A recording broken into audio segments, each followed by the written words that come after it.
All right, what's up, y'all? Y'all know I'm the Sean.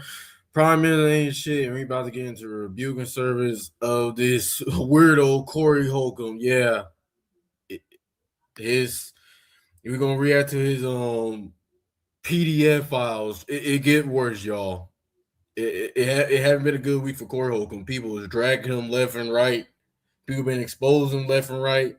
He getting gigs canceled. He got into it with his co-host. His co-host called him out. Yeah, it been a rough week for Corey Holcomb. At this point, he just need to leave the fucking internet for real.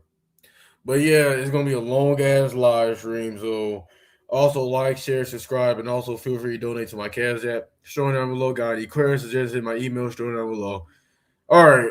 Before we get into these files, y'all, these Corey Holcomb files, y'all need to get a drink. It get worse, according to some people. I haven't seen none of the videos, but it's like 6 or 7 videos we're gonna react to.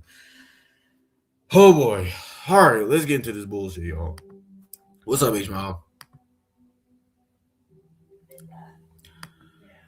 We're gonna be listening to his Poetik Flakko dude. Now he been doing most coverage on Corey Holcomb, and Corey Holcomb also called him out too. Corey Holcomb roasting the fuck out of him. Now, I will say, Poetik Flakko, you can call this nigga Corey Holcomb out for his predator jokes, but you can't call your boss. You can't call your boss out who fucking was messing with a 16-year-old. You're not gonna call him out, but you're gonna call Corey Holcomb out. All right, let's get into this shit, y'all. What's up, H Mom?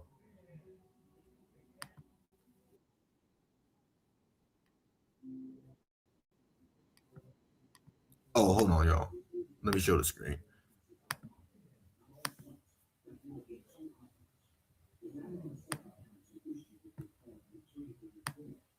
Okay. More bad news for Corey Holcomb, man. Everything around him is crumbling down. His co-host is throwing him under the bus. Now, he hasn't gone live today yet, but when he goes live, he might not even have a co-host. Because after last week, we don't know who's going to appear on the Corey Holcomb podcast this week. Just him. And Corey is self-aware. That's the bad part about it. He's self-aware that he might be very poor soon, but yet he's unwilling to change. You know, I haven't been working a lot. Yeah, he need to change his image, and he need to change his fucking jokes. Make some funny ass fucking jokes, not no predatory jokes. A lot of my gigs, I lost a lot of my gigs. So, by the way, thank you, TMZ. I lost another gig today. Gary, Indiana, on the boat. Yeah, he losing gigs left and right. It's like the third gig he lost. Y'all got me good. Y'all got me good. Y'all got me good. I'm losing gigs. People are saying, Corey, the optics of that video. Yeah. Y'all got me good, TMZ. Yeah, TMZ posted a video of him hitting that girl. Now, I did see the video. I'm going to show the video right after this video. That girl did put her finger in his face. He got a gig canceled because he hit that girl. Now, I will say, that girl was wrong for even putting her finger in her face, in his face. So he had every right to hit her. I don't condone violence, but people should need to keep their hands to their fucking selves. A man need to keep his hands to himself, and a woman need to keep her hands to herself. Nobody should be hitting one another. A man should be hitting a woman should be hitting a man. That girl put her finger in Corey's face, so he had every right to fucking hit her. Equal right, equal lefts. So if somebody hit me, they getting dick in the fucking face. It don't matter what gender they are. I'm about to be out here on welfare. Yeah, you about to be on welfare. I'm about to be out here on welfare. Somebody got to explain why I ain't got nothing And you're going to be living in a Section 8 house. no more. You're not going to be able to buy no more Hocula. Can't buy Hocula. Nope, because the jacket that you were looking at I'm going to have Proclubula. cost $1,600. You're going to have to buy FUBU. And you're going to have to buy some dusty-ass feelers. That's funny. Yeah. Man, I lost a gig today. When they told me this one canceled too, I was like, God damn, all right, now it's getting bad. I'm talking about I done lost some real, you dig. All because it's certain places that are ran by the people that will listen to a TMZ. I ain't never lost no gigs before. Like, we have people saying stuff about me all the time. But when TMZ says it, oh, it must be true about this guy. Corey Holcomb transitions from self-aware to delusional simultaneously. You see, he starts off very self-aware. Hey, bro, I'm losing a He's slow and delusional, just like you. lot of gigs. And then he transitions to this thing where he starts to allude, imply, say, but not say that TMZ might be in some legal trouble for causing him his gigs. TMZ, you see what you caused me? You got to do something You caused that on yourself. about that. Yeah, That's why they were calling you, Corey. I know that's why they called me. Corey thinks that TMZ called him because they're terrified of getting sued after releasing a video of Corey Holcomb punching a woman and captioning it, Corey Holcomb Which was in self-defense because she fucking put her finger in his face. punched a woman. Bruh, yo, TMZ is ran by a literal lawyer. TMZ has multiple lawyers on their team. You think TMZ is terrified of getting sued for covering a story, for posting a Nope. They're not scared of covering a story by Corey Holcomb. video of you doing exactly what they said you did? They're not scared at all, bruh. Not one bit. But you would think that if Corey Holcomb believes that his other gigs for comedy is at risk and he's at risk of being on welfare, he would take this podcast more seriously, but he's not taking this podcast seriously at all. So what? Yeah, he should take that podcast serious. Especially making money from that podcast, you should take it very serious and watch what the shit you say come out your mouth. Because the shit you've been saying, they've been coming out your mouth. The shit you've been saying coming out your mouth lately, it's not normal. It's weird and fucking creepy One thing you could and dumb. trace this hate train back to is when Corey Holcomb came on his podcast and he did the entire segment roasting Anton Daniels' minor daughter. Now that was wrong. He shouldn't have roasted a daughter. He should have roasted Mr. Potato Head looking ass Anton Daniel and his handsome Squidward looking ass wife. Keep the kids out of it. He was wrong when he did that. I don't agree with that. That right there was when everybody said, "Hold on, Corey, chill. That's too far, bro." And then Corey Holcomb decided he was gonna make enemy of everybody who dare told him that commenting on how an underage girl looks and roasting her and harassing her is not cool. He made harassing an underage girl is not cool. Especially if she don't got nothing to do with you and her daddy's beef. It's like, keep her out of it. everybody his enemy. Well, while the hatred is currently happening, Corey Holcomb is apparently delusional to think that that's what the audience want to see, because he came back on his podcast with another bit on Anton Daniels. Yeah, some of his audience want to see, but some of the others don't. Daniels' daughter. This time around, he tried to rope in his co-host to hold up a shirt disrespecting Anton Daniels' daughter, and the co-host finally had enough and stood up to him. Yeah, that's wrong. Okay, about time his co-host starts standing up to him. For real. This nigga Corey thing, everybody's scared of him. About time they start getting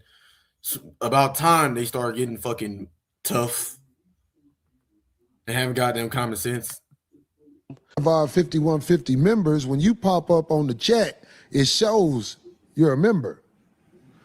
I'm going to make sure the people who sign up as members of the 5150 get something where they feel like it's worth it, including including merchandise, including meeting me, because I miss shaking everybody's hand after the show. I used to do that, but we used to almost get into scuffles because it's always one. You got to have it all set up. Yeah. You really do. But it's worth it if we have our members and I'm coming to your city. I want my members to get a chance to meet me, and I want to shake their hand and thank them for being part of the 5150 family, because the 5150 family be getting these lames up off me. They get these lames up off me for real. Somebody said, You're definitely a lame. You're lame with money. Money can't unlame a lame. Just because you got a whole lot of money doesn't mean it can unlame you. Army ain't nothing. I'm like, you crazy. I don't know what Beyonce Army do. I heard it's a lot of them, but I put the 5150 Army up against anybody. It has tamed some lames. The 5150 Army taming the lames. Tames lames. We got to turn that into a shirt. Ain't this a shirt, D? You gonna hold it up, D? No, you can't. That's all you, brother. Oh, you ain't gonna hold it up? Well, I You ain't with D? They didn't co-sign that shirt that Corey Holcomb made, and the shirt that Corey Holcomb about to hold up is him of Anton Daniels' daughter. Again, that was wrong as fuck. It's like, if you're gonna make a t-shirt, make a t-shirt of that fucking hot, make a t-shirt of that plate of mashed potatoes built ass nigga, not his daughter. And when I hold it up, I can't say much with the mic. You ain't gonna hold it up? Your mic. Oh, don't worry about it. No, don't worry about it. Don't worry about it. Oh. I'll show that shirt next week. Oh, wow. Look at this one. No, I'll get somebody to hold it up. Look at this one. I'll get somebody to hold it up. Bro must have millions of dollars somewhere because he don't care about this podcast. If he cared about the success of this podcast, he would leave the Anton Daniels' daughter bit alone. His co-host literally... Yeah, just leave that whole situation alone. Just talk about some other shit. Just leave that situation alone. No, I think he do care about his fucking podcast. But the nigga, he's slow. He don't got no type of common sense. The nigga don't think before he speak. He just be saying anything on his fucking podcast. He just saved him. Bro, the world is telling you it's not cool to come on your show and harass somebody's daughter, bro. Give it up. Especially somebody's daughter Yeah, just leave the daughter alone. who's not of age. So the co-host is refusing to engage and hold up the shirt because she don't want no parts of it. She's realizing what he's doing is wrong. Because she stood up. Yeah, what he is doing is wrong. Is like the girl don't got nothing to do with you and Anton's beef.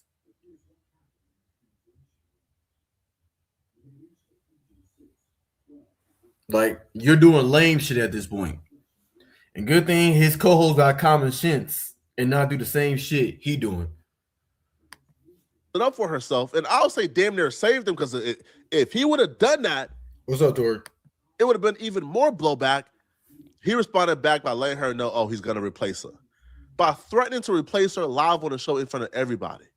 Even saying if he had enough time today, he would have replaced her on the show right now. It didn't stop there, though.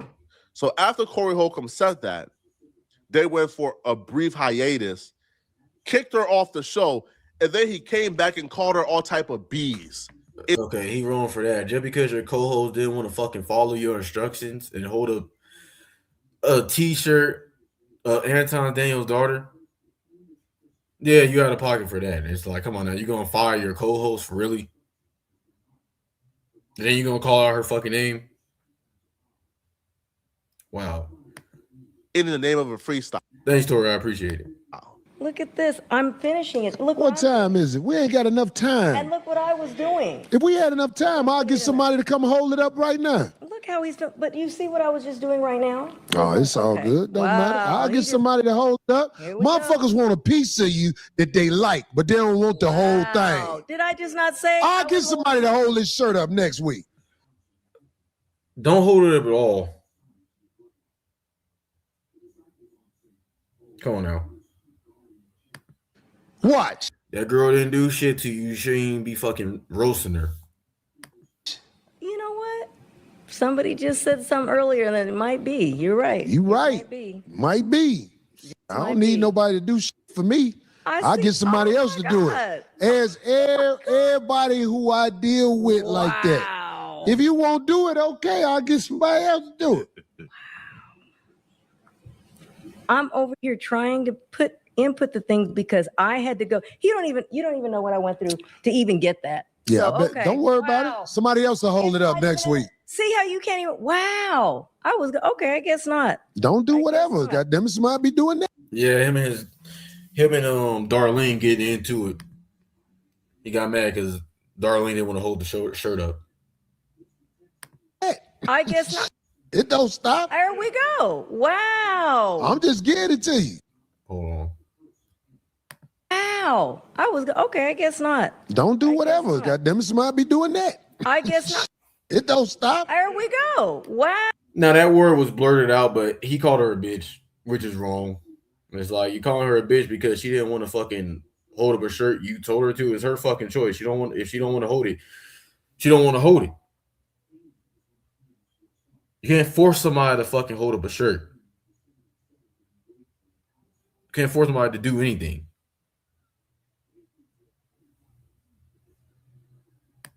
Wow. I'm just getting it to you. I'm telling you the I truth. see. Hey, you see what I was doing? Why I said I wasn't gonna hold it? Okay. We are about to we gonna do the rap? Let's do it. Back in 5 minutes, 51:50. 5 minutes later. You don't want to do it, get another to do it. Hey. If you don't want to do it, get another to do it. If you don't want to do it, get another Yeah, he made a rap calling her out her name. to do it. Hey, 51:50 in the house. You don't want to do it, get another to do it. Hey. If you don't want to do it, get another to do it. If you don't want to do it, get another to do it. Hey. 51:50. Turn it out. Arguing with your co-host on the show because you don't want to hold up a shirt is one thing. Kicking her off the show and Yeah, he kicked her off the show. It's like That was no reason to kick her just because she didn't want to hold up her shirt. You kicked her out. Lame as fuck. Then once she leaves, you rap about how she's a B. That's crazy, bro. Right? That's nuts. Yo, this woman is somebody who has been in the industry for a while. She has children, grown children who's watching this show. Right? She has people in the industry watching this show. She has she has been respected in the industry for a while now. So Corey Holcomb doing this to her is like, it's as low down as it gets. And she realizes whatever Corey Holcomb is doing is not cool because she came on her own It's not. YouTube channel and she posted a video that was a subliminal shot at Corey Holcomb and fits Corey Holcomb to a T. This is when someone is genuinely angry or hurt about something or someone. Now, this is the video of her calling out Corey Holcomb. But instead of directing that anger at the real source, they unconsciously aim it somewhere safer, easier, or less risky.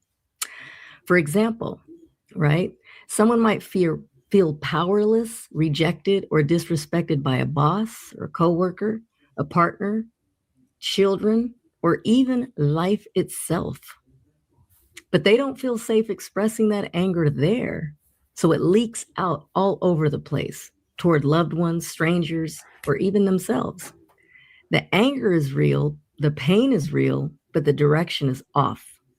Understanding this helps us stop taking everything personally, and it also helps us ask better questions.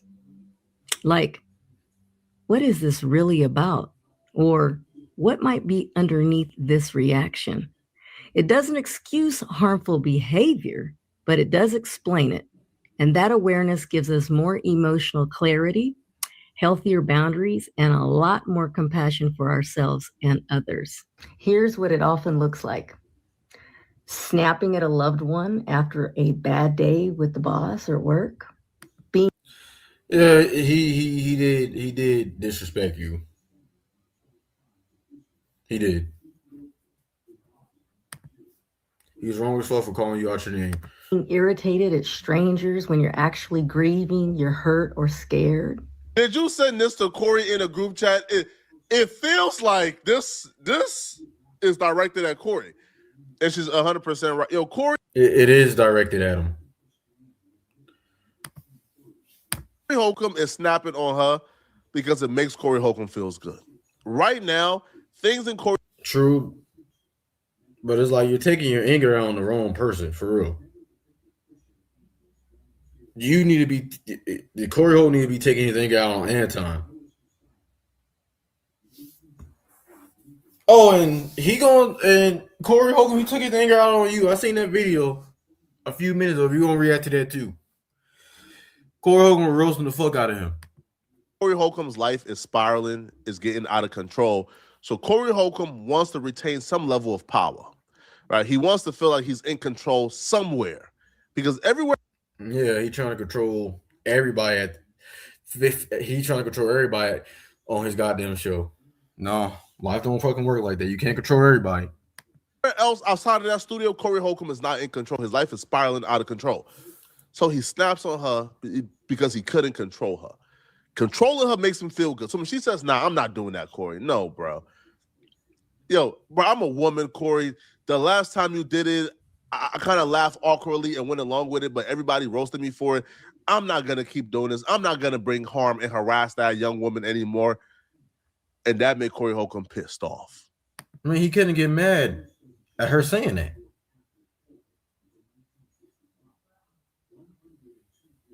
She don't want to be in your shenanigans, especially you going after that Anton's Daniel fucking child. Because she didn't do anything to you. Now, the more she speaks, it becomes perfectly clear she's talking about Corey Holcomb and nobody other than Corey Holcomb. Getting angry about small things when something big is unresolved elsewhere.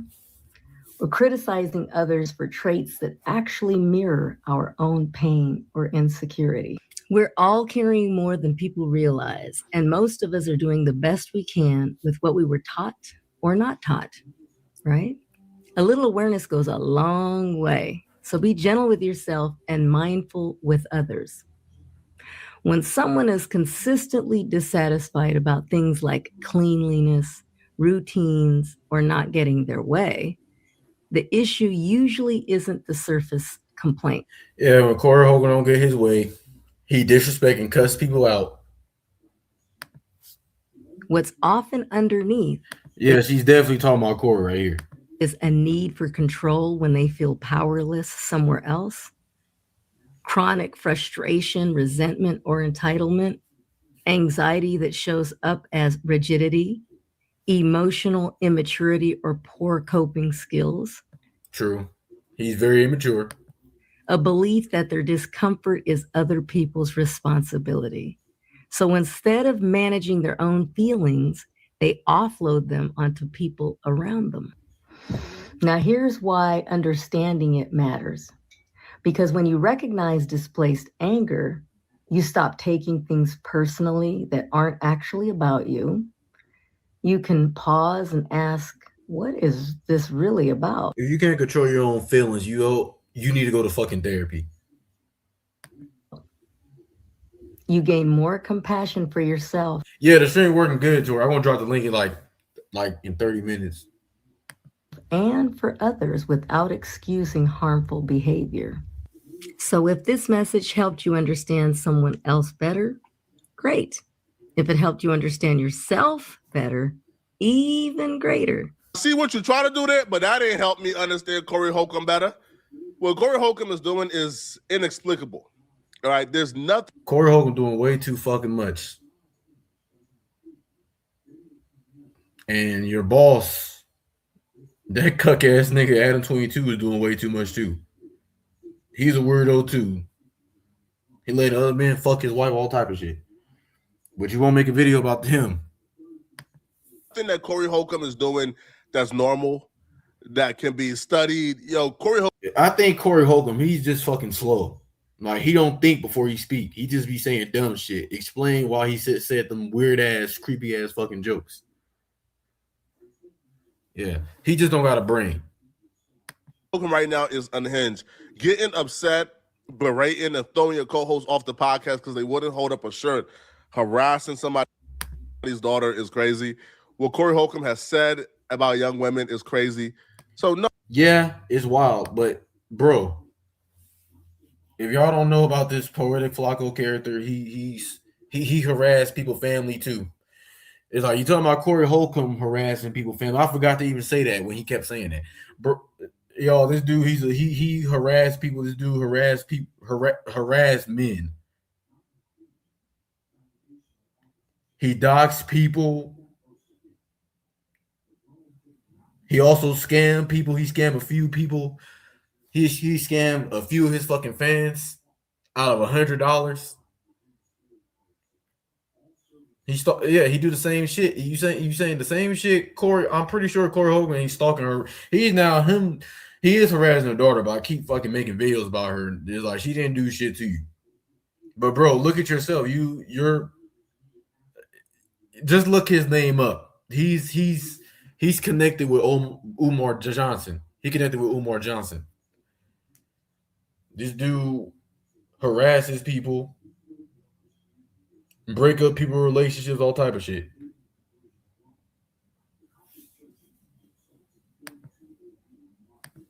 No, nothing about what Corey Holcomb is doing is normal. It sucks, right? It's bad. Yeah, it's not normal. The shit you're doing is not normal either. It's horrible.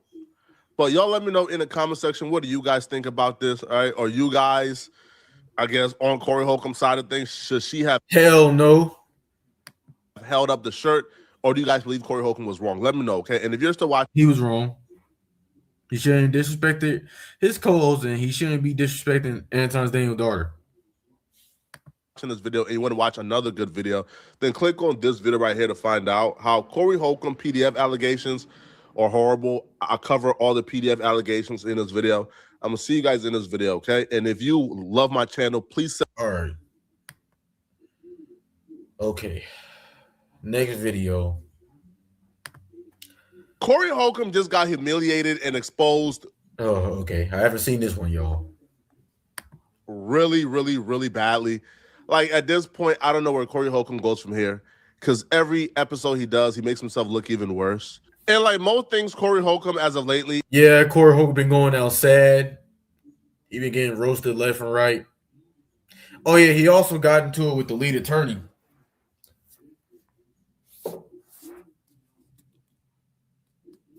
Yeah, the lead attorney exposed him. it's all self-inflicted.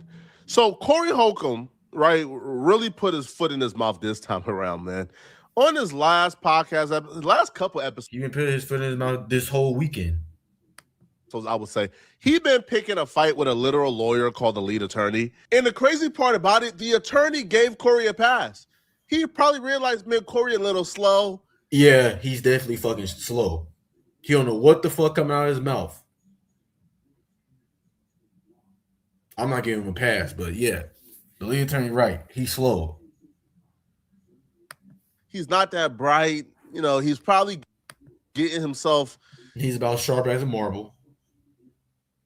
in a lot more trouble than is really worth as of now. He got way too many enemies. I don't really need to pile on Corey Holcomb. He's going to end himself, but Corey took the lawyer's goodwill for weakness. And instead of taking the good grace and goodwill, Corey came back to pop it further about the lawyer. So it all started on his podcast a couple of episodes. The lawyer was trying to fucking give you grace, Corey Holcomb, and then he wasn't about to go in on you. He left you alone, but you decided to go in on him. Let's see how this goes. Episodes ago, where Corey Holcomb was apparently mad at the attorney for speaking on or criticizing Corey for harassing Anton Daniels' daughter and dissing her for her looks, even though she's not even 18. Like, she's an underage, a very young girl that Corey Holcomb was harassing and calling her ugly on his podcast, right? You know, comparing her to animals. So Corey was already mad about that, right? But Corey, instead of addressing that, decided he was going to paint. Yeah, he shouldn't be roasting her daughter, but he shouldn't. He should have stick to roasting Mr. Potato Head, Anton Daniels, and his horrible looking wife, not their child. The attorney as a liar, talking super crazy like he is a lawyer. You all gonna He is a lawyer. see. You all gonna see. Leading a nigga law. We had him up here and we all went to get something to eat. Leading a law be talking mad shit and lying. Because I don't normally watch. He's not lying. He's telling the truth about you. He said it's wrong for you to be going at Anton's Daniel daughter. He's right about that. Everybody said the same thing.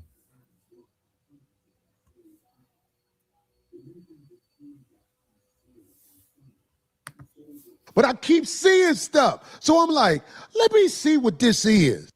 And when I saw it today, he didn't do it on his YouTube. This is bait. They think I'm smart enough to say their name. I mean, they think I'm dumb enough to say their name. Everybody You are dumb. Fair use. know who we talking about. Leading a nigga law is part of the crew. I will say that shit is funny. That part is funny, what he said right there. To come at a yeah. Y'all was with me the whole time we saw him. Did we do anything to that man? no. I thought we showed him love. Right. Yeah. Man, this lying like a on the internet. This telling He's not. people, yeah. So I called Corey's lawyer and I told Corey's lawyer that Corey said I could talk to you. I'm like, man, what is wrong with this man? Why is this man lying?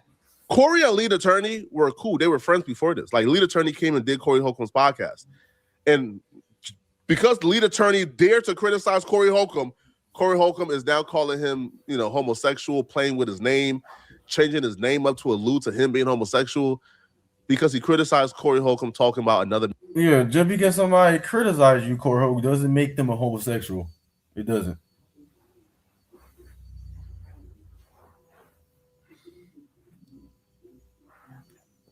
Now, the lead attorney do look sweeter than honey, for real. He look like a bisexual honey bun, but he ain't homosexual.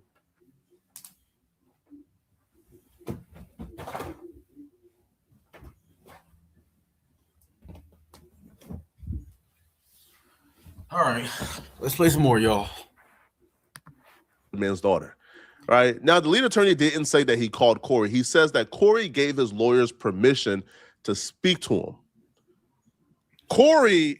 Yeah, I seen you're right about that. Keep it 100. Anton Daniels disrespected black kids plenty of time. I think that's why Corey will clown his kid. Okay, if that's the case, then okay, Corey. Okay, I didn't. Now I heard one video. Anton Daniels he disrespected one black kid. Okay, well he's in every right then. Okay, you like so you can touch. So Anton Daniels thinks he can touch and roast other people's kids, but nobody can roast his kids. Okay, thanks for clarifying that. Keeper 100. Hey BZ. So like Anton Daniels, nigga. If you out here roasting other people's kids, then nigga, you shouldn't get mad when people roast your kids. So it's not a problem when you roast other people's kids, but when somebody roasts your kid, it's the fucking problem. No, life don't work like that. So nigga, your kid, your daughter gonna get fucking roasted too. Okay. Thanks for clarifying that up for me, Keeper 100.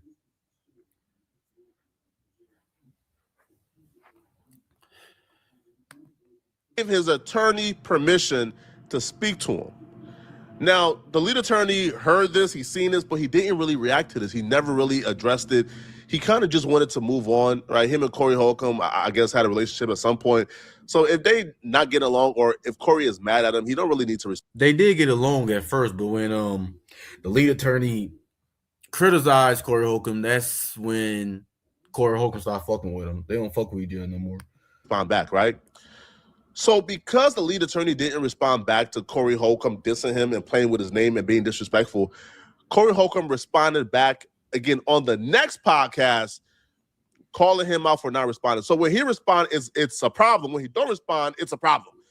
So Corey then continued to play with this man's name and call him a liar again because the lawyer chose not to respond back to Corey Holcomb. All you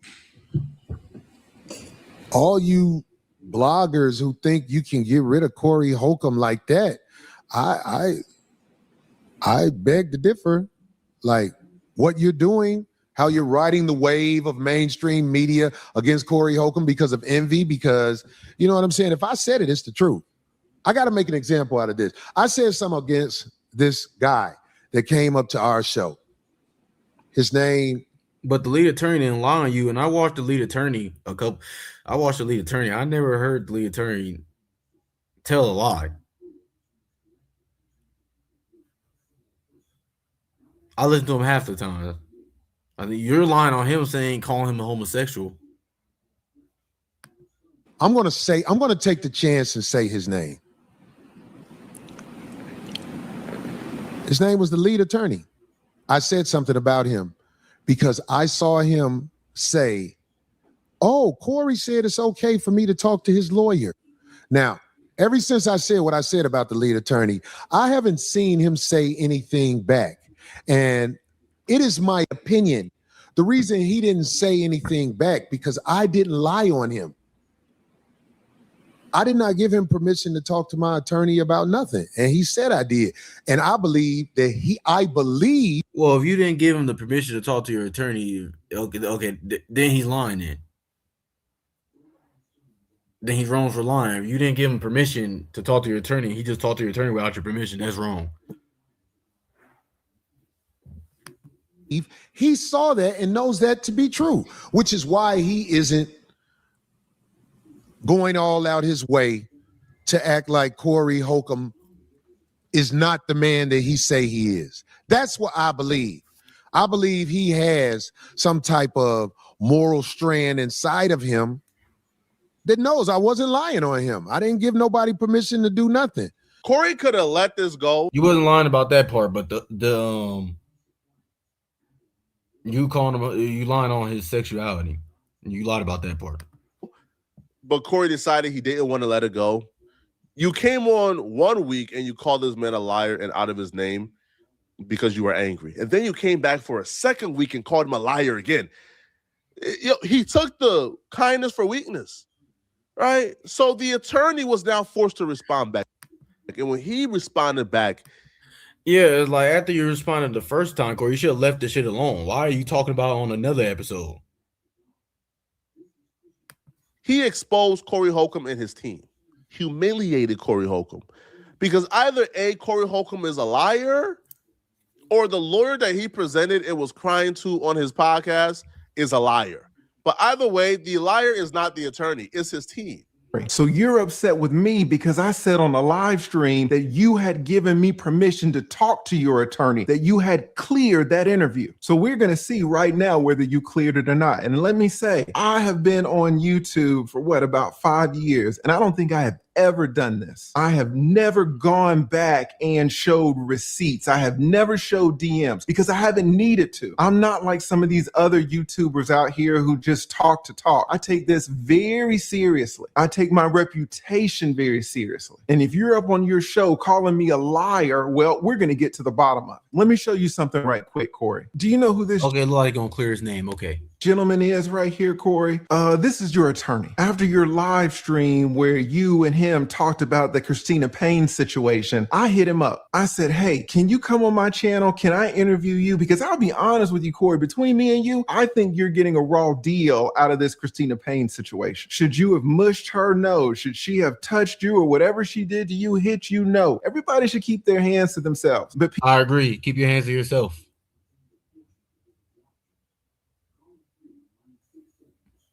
Once somebody put their hand on you, you had every right to fucking backhand the fuck out of them. That girl did put her finger in Corey's face. I saw that. So I'm not going to disagree with Corey on that. He had every right to fucking hit her back. people trying to But paint the other shit, the joke shit, yeah, I disagree with that shit. Cause that's just weird and creepy. you out to be a woman beater for the Christina Payne situation alone, to me, is a stretch. I don't think it's a stretch, not one bit. And this is what makes this situation even sadder for Corey Holcomb. He's isolating his allies. This dude was.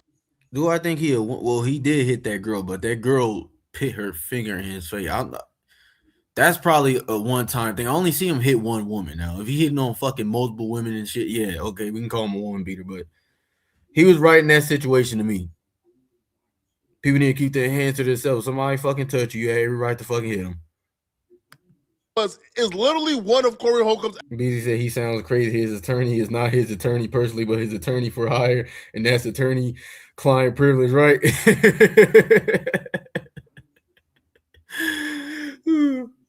Allies on YouTube. This is a dude who has been pretty fair in covering Corey Holcomb, has been pretty charitable in covering Corey Holcomb, but because he refused to be a D-Rider, he refused to be a yes man, Corey Holcomb blasts him, Corey Holcomb tries to humiliate him, Corey Holcomb tries to attack him. A lot of these fucking YouTubers want you to dick ride them. A lot of them. Not all of them, but most of them do. They want you to jive with everything they fucking do. Even when they want you to jive with their bullshit. They want you to agree with their fucking lies. It's like, no, motherfuckers, no. But this time around, it looks like Corey Holcomb has crossed a line that he can't come back from, because now the attorney is going on the attack. Okay? Now, the attorney shows messages of him DMing back and forth with Corey's attorney. And how do we know this is Corey's attorney? Because Corey brought him on stream and literally cried to this dude and claimed that this dude was saving his life. Well, the messages that the attorney is about to show proves that he didn't lie at all. That either Corey is lying or Corey got to fire his attorney because the attorney ain't trustworthy. So I hit up your attorney. Your attorney gets back to me. What does he say? Let's look down here. He says, "Good day, counselor, and great hearing from you. Let me check with Corey and I will follow up with you." See, this is exactly what I was talking about. Good attorneys have to check with the clients. Your attorney can't just agree to be on my show without talking to you to appear on my show. He has to clear it with you. Also, let me say that your attorney can't clear this interview with Craig. He can't clear it with Darlene. Both of them are integral parts to your show. They're very important people, but your attorney represents you and you alone. So the only person that can give him permission to talk to me is you. So he says right here, he says, let me check with Corey and I will follow up with you. But Corey, what do you think he responds? What do you think he says to me? Let's scroll down and take a look. He says he's going to check with you. And then a day later, he says, I am cleared to speak with you. That means he. So Corey, you let your attorney speak to the lead attorney. So you lie. So okay. The lead attorney cleared his name. The lead attorney telling the fucking truth. Yeah, Corey just blatantly lied. He checked with you, checked with Corey, and now he's. Corey said he didn't give his attorney didn't give his attorney permission to fucking talk to you, but it shows right here. Corey lawyer told, let me see, good day counselor and great hearing for, let me check. Yeah, so the lawyer checked with Corey lawyer checked with him to ask if he can talk to the fucking lead attorney. So yeah. Cleared to speak with me. So now, Corey, who is the liar? It's either you or it's either your attorney. This is why I didn't say anything, because I didn't want to And I think Corey the liar. embarrass you. I didn't want to have to go and show DMs. Your attorney right here in black and white is saying that you gave me permission to talk to him. He can. Well, Corey's the liar, obviously. I don't think the lawyer just gonna lie on Corey's name. Be on my show. I can interview him, and you were the only person that can give him that permission. This is what it says in black Yep. and white. But what are you going on your show and saying? People, and this is how you go from being a reputable character online to exposing, humiliating, and ruining your credibility in 24 hours. This is how you do it. And the thing, and the worst part about this too, Corey didn't have to do this. This was literally avoidable. Right. You should have shut up talking about the lead attorney. I can see you making one video, because when you made that video, the lead attorney didn't respond to you, but then you made another video lying on the lead attorney. So yeah, the lead attorney wasn't gonna say shit after the first video you made about him, but when you made another video about him lying on him, he exposed that you lied. This whole situation could have been fucking avoidable. Even if Corey thought that the lawyer was lying. Exactly, BZ. No attorney is going to put their license in jeopardy for no stupid shit. You're right. Exactly.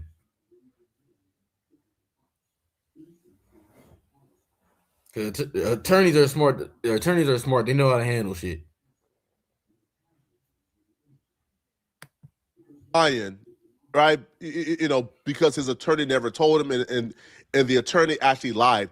Even if he thought so, most people wouldn't even address it or care. But because Corey Holcomb is so obsessed with trying to present himself as a victim, trying to present himself as like, this nigga is not a victim, on the receiving end of this grand conspiracy of multiple content creators and TMZ trying to attack him and get him out of here because he's spilling too much truths. That's why he brought up the fact that the attorney lied. Most people would have said, huh? Wait. On Corey, Corey, I seen a few of Corey videos. He do speak the truth. He do gonna have his videos, but late that was like back then. Now he just been fucking tripping. He been having some weird takes on his fucking show and having some weird jokes. He been saying weird shit on his show. I don't support that shit at all. Wait, I just watched his podcast and he said that he got permission to speak to me. Like, that's weird. And probably never think about it again, right? Because what the lead attorney was saying on that podcast was Corey Holcomb was harassing Anton Daniels' daughter, right? Like, rather not. Now, so I got clarification. Anton Daniels, he make fun of other people's kids, so Anton Daniels, you can't get mad at somebody roasting your kid when you roast other people's kids. So it's all fair game.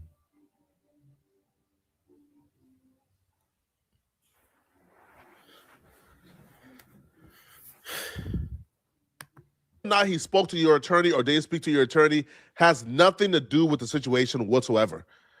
Most people would have probably ignored it, but Corey Holcomb honed in on that specifically because the lead attorney ignored him on the first video. The first video, Corey would call him a fucking homosexual. He ignored him. But then he made another video saying that the lead attorney talked to his attorney and he didn't get permission to the lead attorney to talk to him. It's like, come on now. Can't really refute anything, the lead attorney was saying. Yeah, you did go after that man's daughter and you did bad. And two, he wants to present himself as Christ-like, as if we're trying to crucify him to stop him from spreading the truth. I did not give him permission to talk to my attorney about nothing. And he said I did. He showed the message. You did. You did.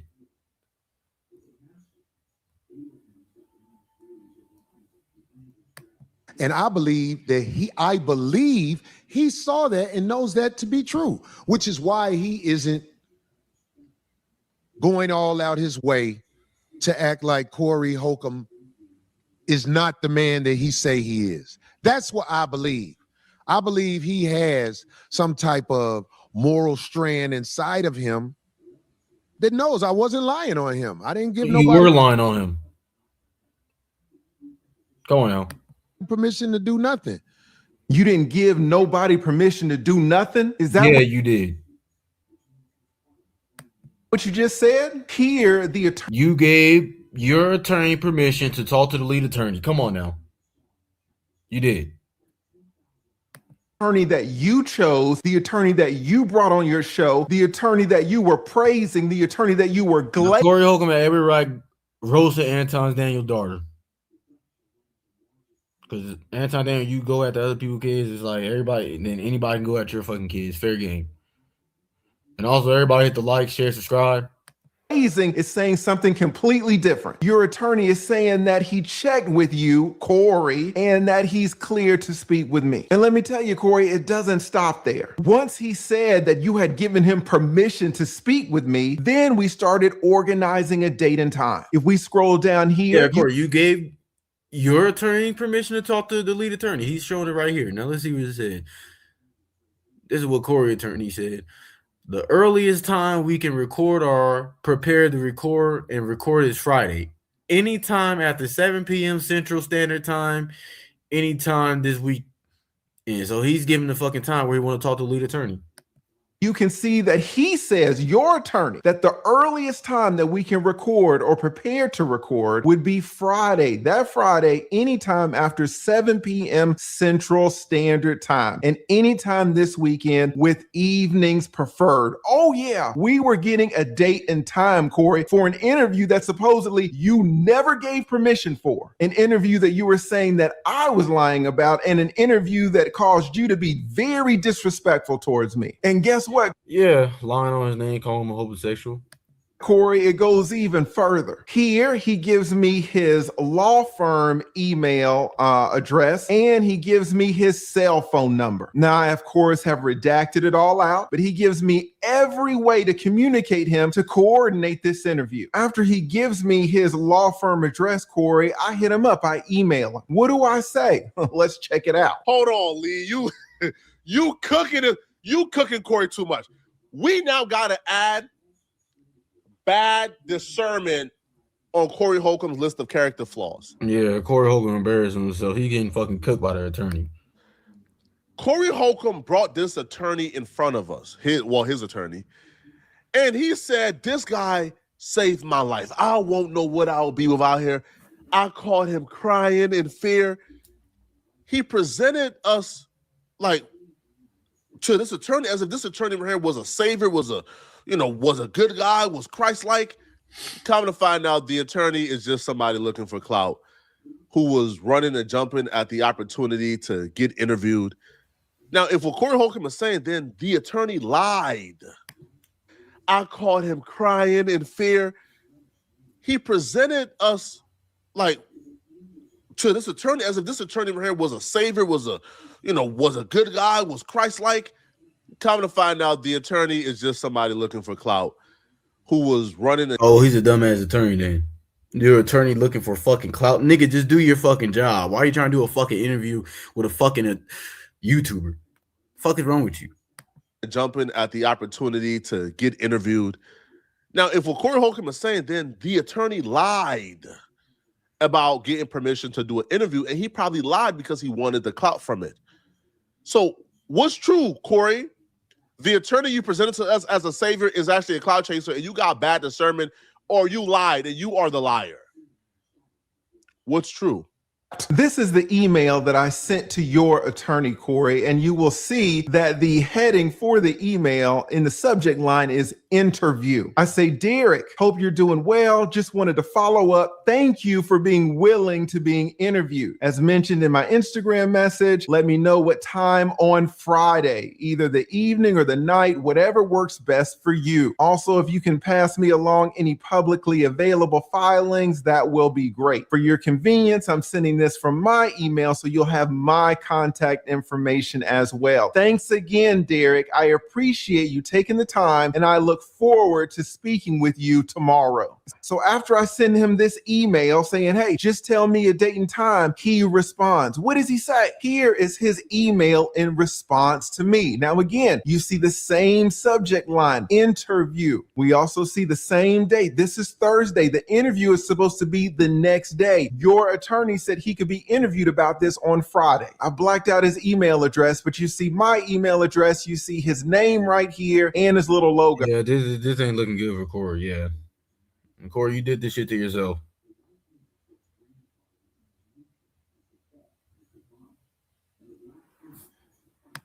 Again, this is the attorney that you hire. Now, he sends me this and he says he's going to be in touch. But again, the interview is set for the very next day. This is his response. And again, you see it's Friday. I sent my email to him around 3 something. He responds at 5 o'clock. Now, you see, this is your boy. This is Derek. This is the attorney that you had on your show. You had him up there and you were praising him. What does he say? He says, counsel, we have to pass on the interview because there is a gag order on speaking on the matter with the court, so we have to be a little bit careful. If anything changes, I will contact you. Many thanks. Now, I'll be honest, Corey, this is a pretty bootleg response. He says he has to pass on the interview. Does he say he has to pass because he's decided he doesn't want to do it? Did he say he has to pass because you've changed your mind about it? You have uncleared the interview? No, he doesn't say that you retracted your permission for the interview. He just says, well, there's a gag order on it, so I can't talk about it. Well, what's the problem with this reasoning, Corey? Do you see it? Corey, here is the problem with his excuse that he can't be on my show about the case. The problem is that he was on your show about the case. The gag order was in place then. He can't say that he didn't know about the gag order because, again, he's supposed to know about your case. But not only that, you mentioned the gag order while he was up there. He heard it straight from your mouth. So even though that gag order had been in place for over a year, he's on your show about it. But now he's saying he can't come on my show about it. And again, Corey, what I'm trying to tell you is that I'm on your side about this whole Christina Payne thing. I do think that this whole thing is being mischaracterized. Yeah, being that situation being mischaracterized.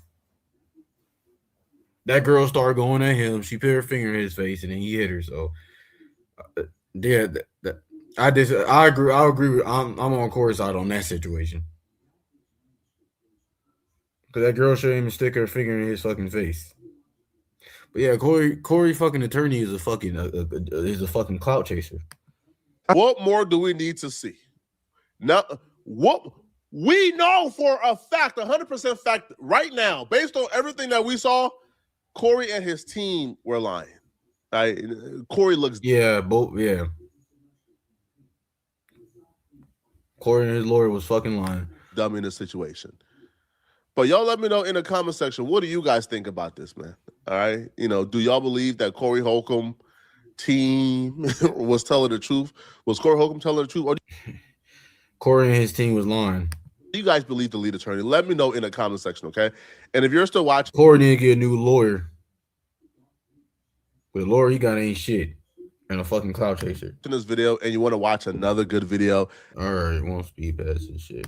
All right.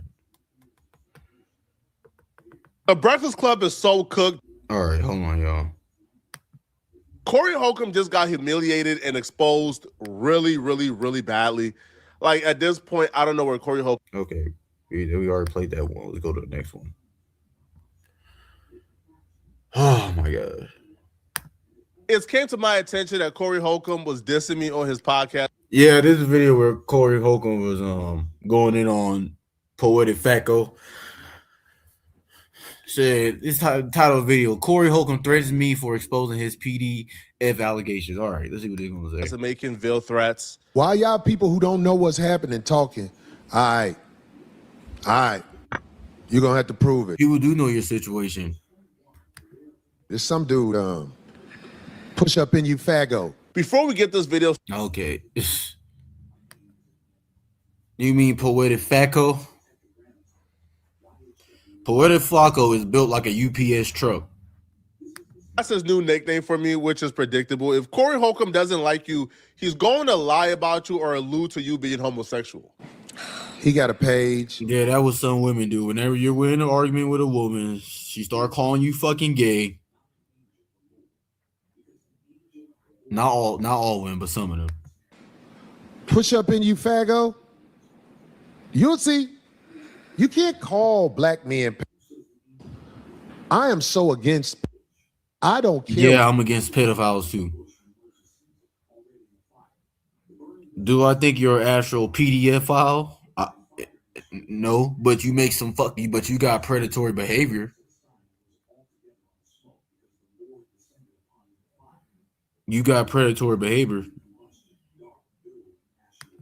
What happens to a, but I know that you guys are riding the wave to call me a because y'all trying to give me You got predatory behavior. You got predatory behavior.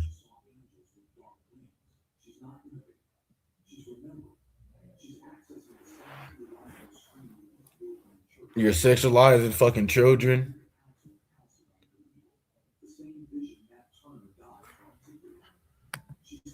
assassinated because what good is a in any society? What is a in any society? I guess the you will see is him trying to send this veil threat of he's going to sue me. If he knew anything about me, Corey Holcomb would know. I've been sued over a dozen times by other YouTubers. I have flawless victory. I've never lost a lawsuit, and I've been sued over a dozen times. Okay, like that should tell you everything you need to know about me. That a lawsuit to me. Yeah, but you try to sue a commentary channel who exposes you all the goddamn time, and that commentary channel is telling the truth about you and making fun of you. That commentary channel ain't fucking lying on your fucking name. He just pointed out what the fuck you say and he called bullshit. Me is just another thing I have to deal with. I don't care. Now, choosing to spend your time responding back to these accusations by calling me names is definitely a choice, but I don't know if it's the right choice. If I was you, I would have used my time explaining exactly what the thoughts you had in your head about the minor stepdaughter that you allowed to get under the cover while you had no clothes on. That's predator shit right there. Yeah, that's some weirdo shit. Yeah. Like the minute you saw her crawling in the bed, nigga, you should have said, no, get out of here. You should have told her I'm undressed. No, leave the room. You gonna let her get in the fucking bed. What exactly the thoughts you had about her that you couldn't express out loud? Real, one day I was living with this lady and her daughters crawled in the bed and I ain't have on shit. Yeah. They crawled.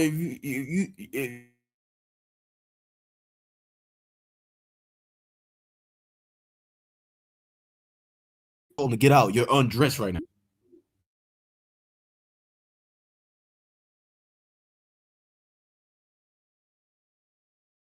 I'm under the cover. And Mike, like, my daughter was, she was in high school. I think she was 15. Still not legal. You just can't tell your true thoughts. Or maybe try to articulate, if you are not a pedo, how or why these words would have left your lips. That's some predator. That's some predator shit. in the first place? All of you are kids. Yeah, she has a documentary. Kid pussy, that's the best. I'm saying. Yeah, that's some pedophile shit. Kid, y'all, it's some weirdo shit, man. Yeah, she has a documentary. Kid pussy, that's the best. I'm saying. And how would you know that? Did you sleep with a fucking kid?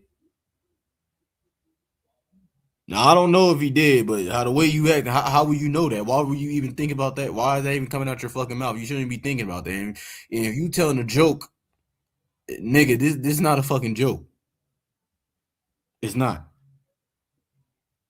That's some weirdo, creepy ass pedophile behavior. Was that a slip of the tongue? Was that what you thought a joke was? Or maybe try to... There ain't no fucking joke. Explain exactly what you meant when you confessed to having a good time and taking advantage of the laws in Iceland that allowed grown men to sleep with very young women, or what exactly you meant when you said you had a good time in Iceland. You go to other countries, I'm just saying, in America, most people only know what they know in America, but I've been to other countries, and in Iceland, I think the legal age to get with a girl is 13 years old. Oh, my God. Right, it blows Is that people's true? mind when they hear it. But in Iceland, R. Kelly is not a criminal. I think they need to make all legal age at 18.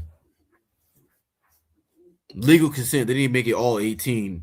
Nothing under 18.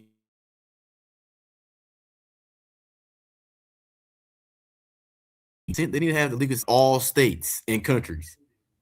Some certain countries, the age of consent is 13.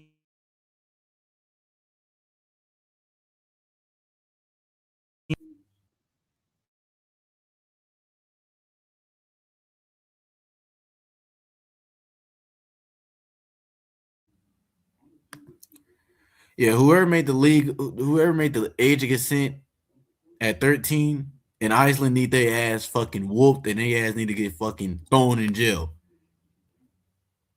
That's some creepy ass predator shit. He's a normal guy in Iceland. I went to Iceland, and you just can't offer him money and gifts. And I thought that was so unfair that you couldn't give him nothing after you was done with him. Yeah, that's some weirdo shit. Nigga, why are you even trying to give a 13-year-old fucking gift? A 13-year-old you don't even fucking know. Now, I can see you giving your 13-year-old daughter a fucking gift. Or a female in your fucking family a gift. That's 13. Not a random girl you met in fucking Iceland. And you said after you're done with them. So you saying you fucking messed with that fucking girl? Now, if you're telling the fucking joke, nigga, like, nigga, no, nigga.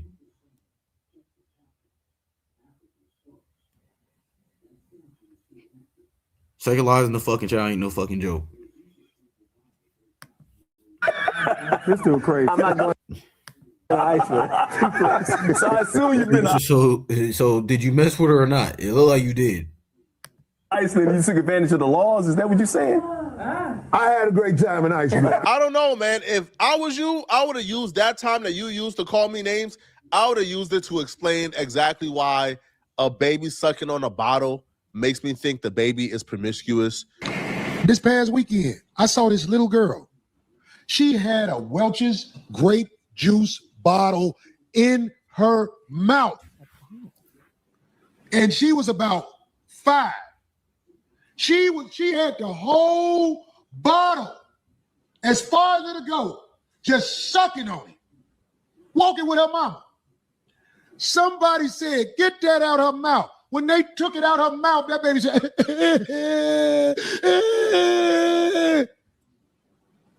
you know when she stopped crying? When a man picked her up and put her in her lap and started bouncing with it. Then she stopped crying and was looking like this.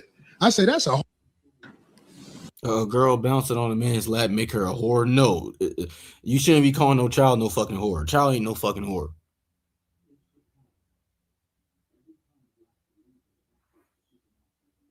And the baby shouldn't be sitting on no man's fucking lap.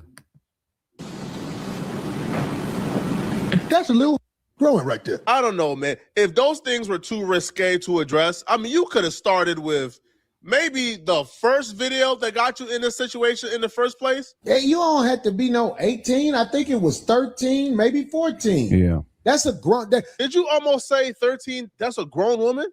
No, let's run it back. Hey, you don't have to be no 18. I think it was 13, maybe 14. Yeah. That's a grown. The vagina been on this planet 14 years. I've said this before on the show. Yeah. Also, do you know if a woman 16 years old gives you a baby, that is going to be 16, 17, 18, 19.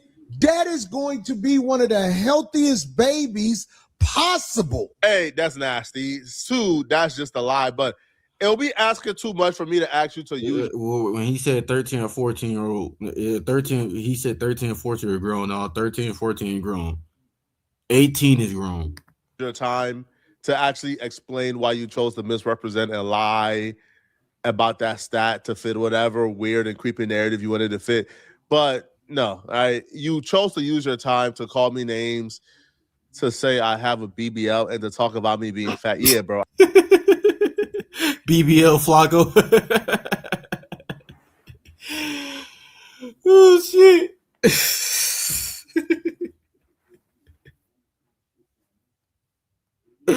It do like you got a BBL, nigga. It really do. Like, nigga, you're built like a fat pregnant woman, nigga. Bro, I'm fat. I know this. But even I felt like the little girls that you were objectifying when you started talking about how thick I am. I said, bro, like this is... man talking about how, he making fun of you because you're fat, but a man calling another man fucking thick, that shit is gay. Really, bruh? You talked about everything but the actual subject at hand, Corey. No, it says wasn't that many cameras back in them days. Wasn't that many cameras back in them days. Come One, see yeah. you. Come see you. These cameras make all these money. What's this name? I call them in the booty. Oh, This that bottle. This is surviving out here based off the safety of cameras. Cause he been talking crazy. I ain't even worried about what he said about me. This be saying, and when I saw this, I saw this. No case, nigga. This nigga got a BBL. Oh yeah. Now that part right there is funny. I ain't never seen this. You said the nigga got a BBL. This nigga got a BBL, dog. Yep. This thick like a stripper in the South Club in South Carolina. He is built like a Teletubby. Now calling another man thick is wild and sus. Okay. This got a BBL. I'm like, what is this talking about? And he got a grandmama face. Yeah. So Corey, it's over for you. He built like an overweight grandma. Oh shit. It's over for you. Bitch, you don't know me. You just found out about me. I've been out here. I survived in these streets with no deal. Flakko from North Dakota didn't tell you that. Is he? Yeah, he didn't tell you that. He didn't say that to you. No, he didn't say where he was from. He just keep my name in his mouth because he trying to get some paper, so he used my Flakko name and from likeness. North Dakota, and he ain't, stop it. Stop it. Out here with a BBL talking crazy to man. It's all good though. Man, this nigga got a BBL, dog. Look this nigga up. This nigga thick like a like the Lane Branch who wear the medium top but the 4XL bottom. Get your cake ass out of here. Anyway. Hey, listen, man, I appreciate the infatuation with how I fill up my jeans, but I don't roll that way, man. You know, I'm not a homosexual. I would appreciate if you stop. Yeah, he's not trying to get with you. He's trying to roast you. But the shit he is saying is us. Observing and objectifying me, man. It feels weird.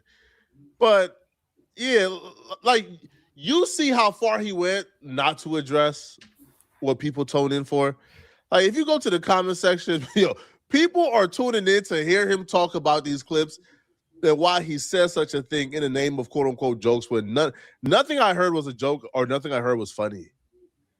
Now, on top of talking about me having a BBL and talking about my body and me being thick and, you know, sending veil threats, Corey You built like a Powerade bottle. Holcomb would also spend his time peddling these weird conspiracies, right? Comparing himself to Malcolm X and Martin Luther King Jr. and Michael Jackson. Oh my God, Corey, you're not, you know, you're not Malcolm X, you're not Martin Luther King.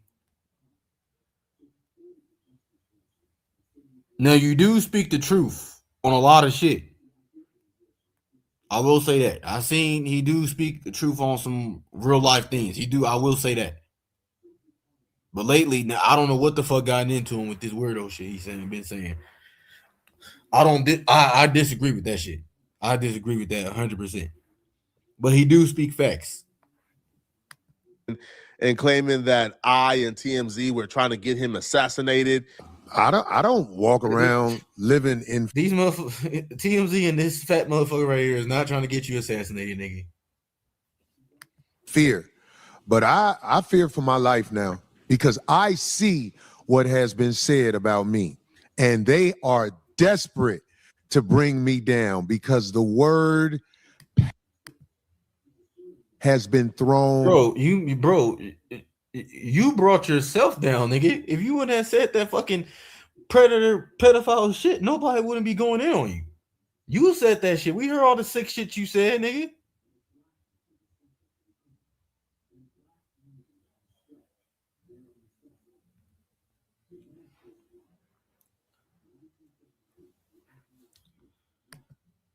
In the mix. And let me tell you something. This is deep. I have never been accused of being a. I have never had charges of being a. This is something that's coming from the mass media. You can be a predator and still not go to jail. TMZ, ever since they said what they said, I have been. They trying to get at me for real. Let me tell you something. What they do, because okay, TMZ was fucked up about that situation. They painting you like you're a woman beater when you were defending yourself when that girl hit you first and you hit her back. They're wrong for painting you like a woman beater on that part. Yeah, I agree with that.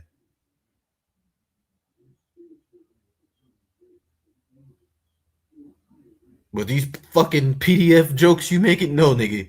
No, you did that shit yourself, nigga. You're sick. They did this to Michael Jackson. They did this to Martin Luther King. They did this to Malcolm X. They did this to so many people when they ready to come get you. But Michael Jackson, Martin Luther King, and Malcolm X never said no fucking pedophile shit, nigga. You did, nigga. They assassinate your character so people don't look at you as a human being. They look at you as a villain. So they're using mass media now to come holler at your boy. This isn't little weak bloggers. Little weak bloggers have been talking crazy about me ever since I've been on air. This has to be some type of mental illness that I'm not equipped. My thing is with Poetik Flakko. It's like, okay, you can talk about Corey, but nigga, can you talk about your fucking boss being a pedophile? This nigga's boss was messing around with a 16-year-old. Why don't you call your boss out, nigga? And your fucking brother went to jail for being a fucking went to jail for raping a girl. Like, talk about them. Also, talk about them also. Diagnose. This has narcissism or something, man. We told this man, hey, Corey, can you stop like saying these nasty things about underage people? Now they're trying to kill me. Not trying to kill. Why would they try to kill you? Like, why would the Matrix be after you? Why would you include yourself in the same breath as Michael Jackson or Martin Luther King Jr.? We know why they wanted to take out like Michael. I don't think Michael Jackson. That's a lie. Michael Jackson, he wasn't messing around with no fucking kids. I don't believe that. Michael Jackson actually loved kids. Michael Jackson, because Michael Jackson owned half of Sony ATV. Like Michael Jackson owned half of the publishing in the music industry that was worth $1 billion. That's why they wanted to get him out. And once they got Michael Jackson out, they bought a catalog that was worth $1 billion. 30 years ago, they bought it for like $600 million 30 years later. That's why they wanted to take out Michael Jackson. They wanted to take out MLK because MLK was pivoting. MLK was speaking the fucking truth. They also killed Malcolm X for speaking the fucking truth.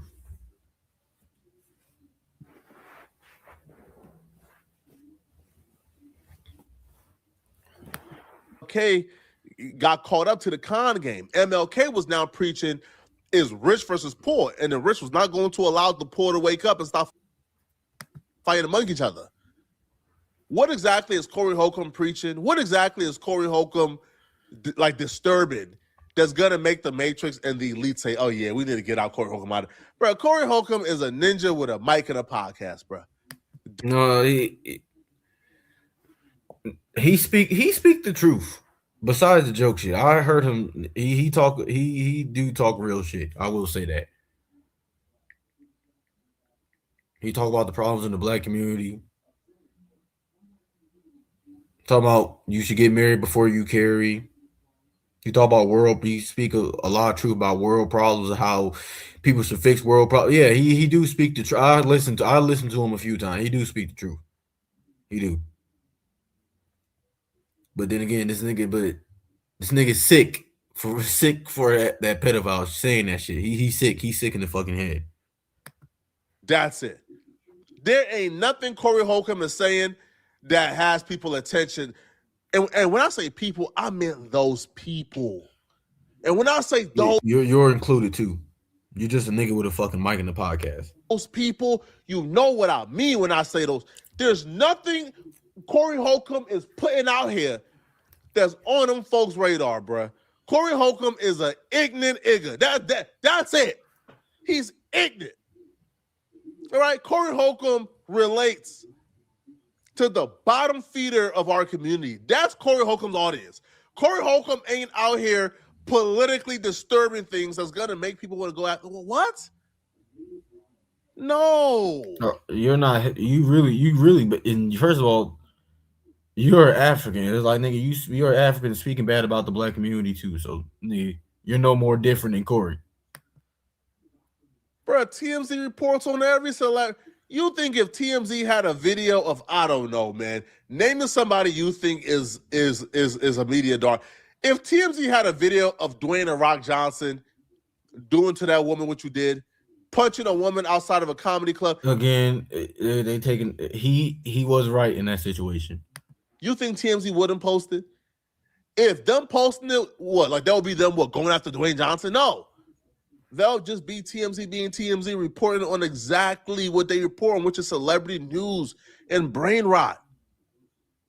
You are not as important as you think you are. And I've never lived like that. But I understand the media firestorm that's happening to Corey Holcomb because, these people know I have evidence against them that's going to bring them down, so they have to destroy my credibility first. People got evidence to bring you fucking down with all that fucking predator, pedophile shit you've been saying. They have to destroy my credibility like I'm a villain. But you do call out the alphabet community, rightfully so. I want to say to TMZ, who I know is watching, I've already given the evidence to my lawyer and a few other people. So it's out of my hands. So if you guys want to come at me, there's nothing I can do. You know the case is coming. You know the case is coming. Sean Hawley, TMZ, and of course the drug addict woman. I mean, she has nothing to lose, so she'll do whatever you guys want her to do. She'll say whatever you guys want her to say. But my day in court is coming. And I don't even have time for court because I live a glorious life. I think Corey is having a hard time identifying who his enemy is. Bro, a lot of us, now I'll be real, like before that particular video, and a compilation of you saying the things you said before that video hit the internet. There was really no The Alphabet community hate on him because he could call them out on their bullshit. real disgust with Corey Holcomb. After that video, I don't know, I'm kind of put off.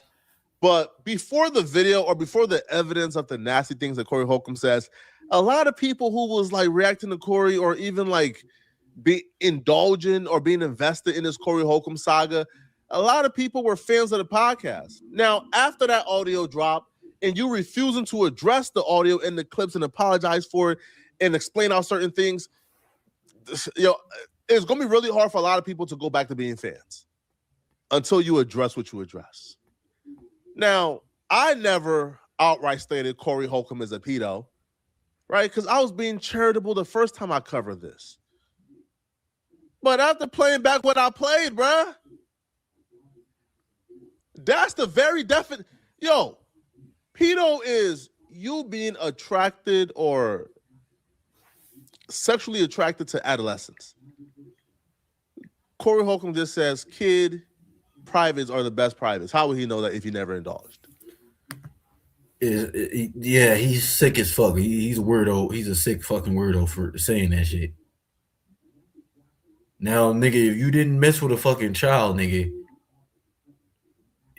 you joking about now? You saying that as a joke? And kids having I'm not gonna repeat what that shit. Now, you joking about that, nigga? You shouldn't be joking around like that, joking about that, because that's not even a fucking joke. And how would you know that? And how would you know kids got good private part, nigga, unless you tried it?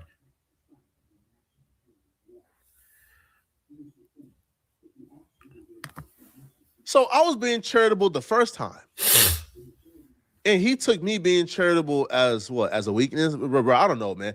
Listen, man, Corey, stop being dramatic, bro. All right? Address what you said and move on. It's really that simple, man. All right? But you calling me names, like, come on, bro. The entire internet has called me names, bro. Like, this is not bothering me, bro. Yeah. You look like a gorilla. You built like a 2-story house. There's tweets with 10 million views out there making fun of how fat I am. Like, come on, man. Y'all let me know in the comment section, what do you guys think about this, man? Was Flakko wrong for reacting to what I reacted to? Let me know, okay? And if you're still watching this video and you want to watch another good video, click on this. All right. I'm going to drop the link in a few minutes, y'all. All right. That Corey said I could talk to you. Okay. Episode of the Corey Holcomb podcast was a disaster. This podcast proved to me and everybody watching, Corey Holcomb is clinically insane. He needs to seek help. He keeps getting more unhinged as the weeks go by. We'll get back to the video shortly, but I wanted to let you guys know.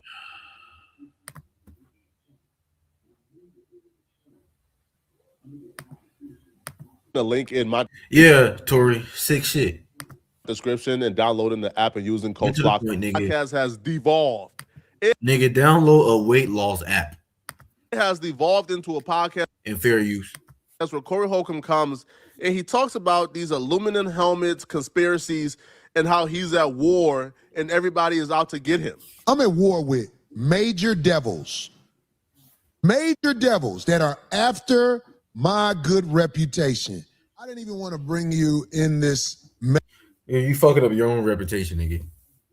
Yes, online. The TMZ, they is trying to fuck up your reputation about that situation with you and that girl. They was wrong about that shit. Cause I don't think you're a woman abuser, nigga. I don't think that, nigga. Cause I think that girl did put her hand in your face, so. Because it's a war against me. At first it was funny, now I'm concerned.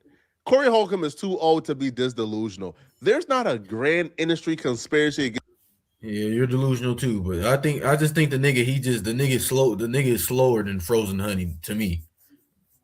The nigga don't be thinking what the fuck he about to say. He don't think before he speak. It's Corey Holcomb. He got caught putting his hands on a woman on camera. The video came out and he got backlash. Now, y'all, the people in the chat, do y'all think Corey was right in that situation or wrong? Let me know, yeah or no. 1 for yeah or 2 or no. I want to hear from y'all. All right, I'm not gonna get mad if y'all disagree with me because we're human. We come on now. Let me know in the chat, y'all. For it. There's not a grand conspiracy. People don't like men who put hands on women. It's really that simple. You don't got to pay people not to like a man who put his hands on a woman. But Corey Holcomb comes on his podcast and that girl shouldn't have put her fucking finger in his face. He has a segment every week. If you put your finger in somebody's face, expect to get beat the fuck up. Now about how the internet and the industry and TMZ is against him and they trying to get him assassinated. At first it was. I don't believe they're trying to get him assassinated. They're trying to paint him as a fucking abuser, which I don't think he is. But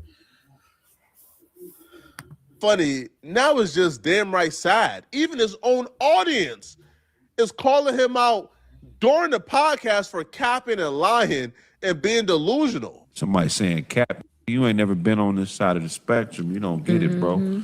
But that's for them who at home. Yeah. There are some people who have planted themselves in here. Right. You get what I'm saying? And we're gonna capitalize off them planting themselves in here. Right. Because you man, look, if you here to talk about somebody, why the f are you watching them? Because people love a train wreck. The numbers go up because people are watching you crash in real time and they're loving it. This entire podcast from start to finish was a disaster. And their comment section proves it. The comment section proves that people coming to Corey Holcomb for game, those days are over with. They're coming to Corey Holcomb to look at the train wreck.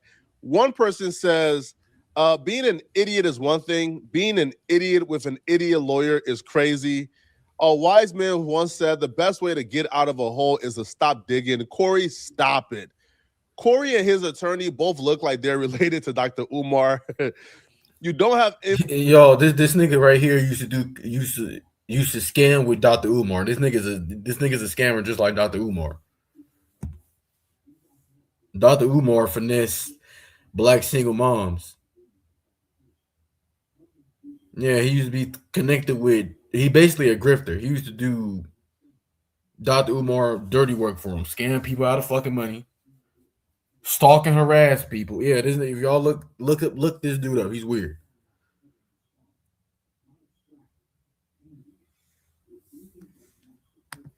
Influence over minds. We enjoy the train wreck. That's a fact.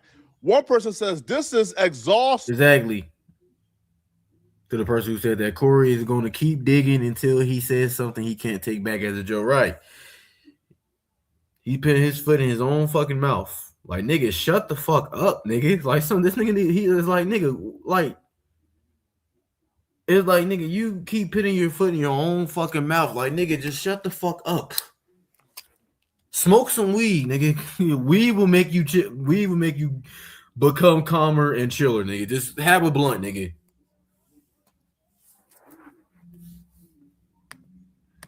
Or eat a Snicker. You're not you when you're hungry.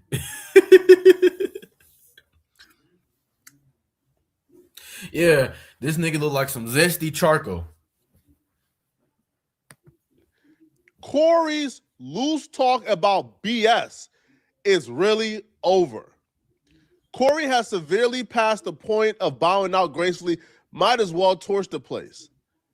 He ain't effed up, LOL, but he on here explaining it every week. Corey is operating as if everybody else is the gesture and he's like the puppet master when it's the opposite. Like Corey Holcomb, oh, y'all making me famous. Y'all making me famous. That was what he kept repeating during the entire podcast. Not understanding that you're Corey Holcomb. You were supposed to already be famous. You are becoming a locale. You went from being an esteemed member of society who people came to for advice or came to listen to you give opinions. Now they're coming to see you whine and complain. But Corey is operating as if he don't have a pea brain and a low IQ. He's operating as if he's smart. So he do get good advice. I don't know lately. It's like this nigga's acting like he's fucking slow now. Because the advice he give is good. The advice he do is good. And he speak tracks and he call people out on their fucking bullshit. And he be calling out the alphabet community too. So yeah, I don't know lately what gotten into this nigga is like, nigga, did you did you smoke some fucking crack and that's probably why you saying all that weirdo shit, nigga? So Corey brings on his lawyer in the beginning of the podcast. Now his lawyer comes on and he need to fire his lawyer. His lawyer ain't nothing but a fucking clout chaser. Attempt to manipulate us and to convince us that Corey Holcomb is not a fraud.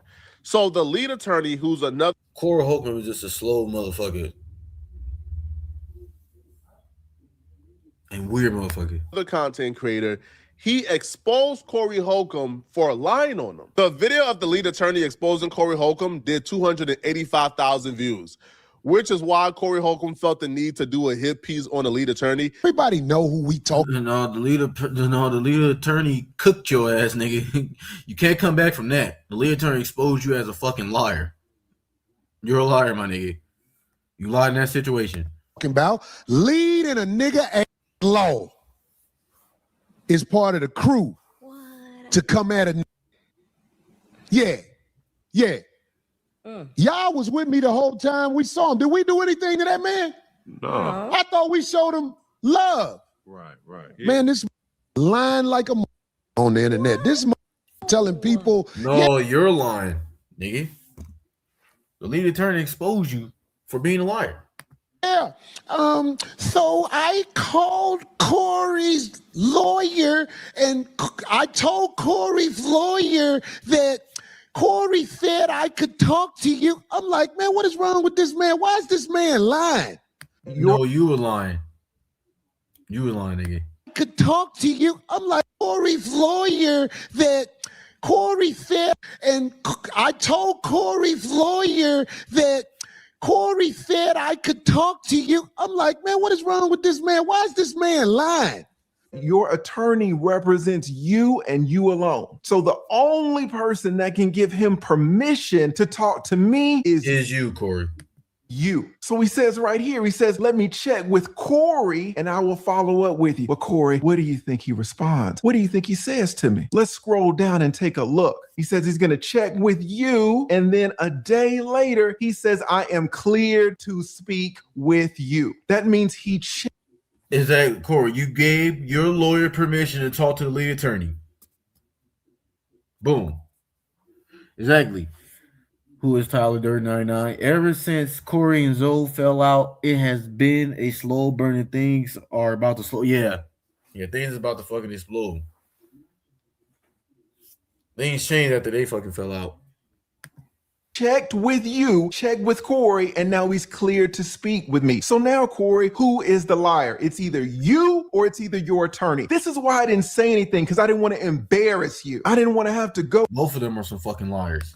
And show DMs. Your attorney right here in black and white is saying that you gave me permission to talk to him. He can be on my show. I can interview him. And you were the only person that can give him that permission. This is what it says in black and white. But what are you going on your show and saying? I did not give him permission to talk to my attorney about nothing. And he said I did. And I believe he saw that and knows that to be true. What the lead attorney actually said was he was in contact with Corey's attorney. He might be interviewing him soon because Corey gave the attorney permission to speak to him. And that was facts. So instead of Corey Holcomb coming back and addressing how he got exposed, how him and his team, one of them lied to the lead attorney, either the lawyer lied about getting permission or Corey lied about giving the lawyers permission, Corey Holcomb came on his podcast to dig the hole deeper for himself. Instead of addressing the receipts and the things that matter, Corey Holcomb got straight to personal attacks. But the personal attack wasn't landing how he thought it would land because the fans could see right through it. The fans could see that he was slinging mud everywhere to take our minds off of how he got exposed and to deflect from the actual receipts and the actual conversation. I said, wow, did people really fall for that? Because this is a liar. This man. No, you're the fucking liar, nigga. You said your fucking team, you said you lied and said you didn't give your attorney permission to talk to the lead attorney. He just proved that he showed the message that you did give your attorney permission to talk to him. So you lie right there. And then I'm not a lawyer, but in court, that conversation. Please do not be a lawyer, nigga, please. he had with the people. I'm talking about leading ass law. He came back with a presentation of bull for the feeble minds. And I pray for the feeble minds because they fell for that. I'm going to play. Instead of telling us exactly how the lead attorney was full of bull crap or what exactly the lead attorney. Yeah, what did the lead attorney lie about and tell us how he's full of shit? You didn't give us no explanation of it. He said that was untrue. Corey Holcomb thought he was slick enough to throw mud in front of us and we'll be distracted. So him and his attorney, right, whoever this guy is that he's working with, they did some like elementary school games where they hopped on the phone and they called the state bar of Georgia, I believe, to confirm whether or not the lead attorney is actually licensed. As you listen to this, understand the lead attorney being licensed or not has nothing to do with the fact that he provided receipts showing Corey Holcomb and his attorney lied on the lead attorney, and the lead attorney just simply defended himself. So all this other mess and nonsense is them trying to save face from. Yeah, he was defending himself against you. You lying on the lead attorney. You were lying about him being a homosexual.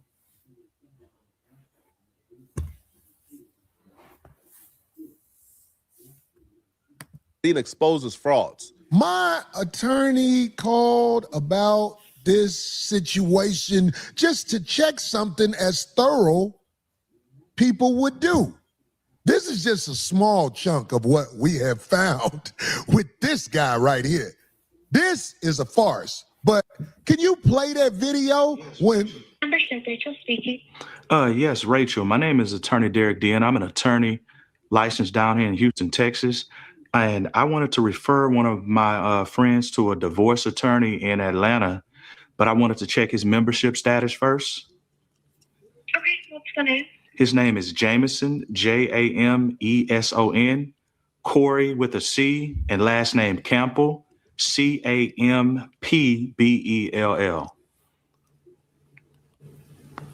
Okay, Mr. Jameson Campbell is currently on inactive status.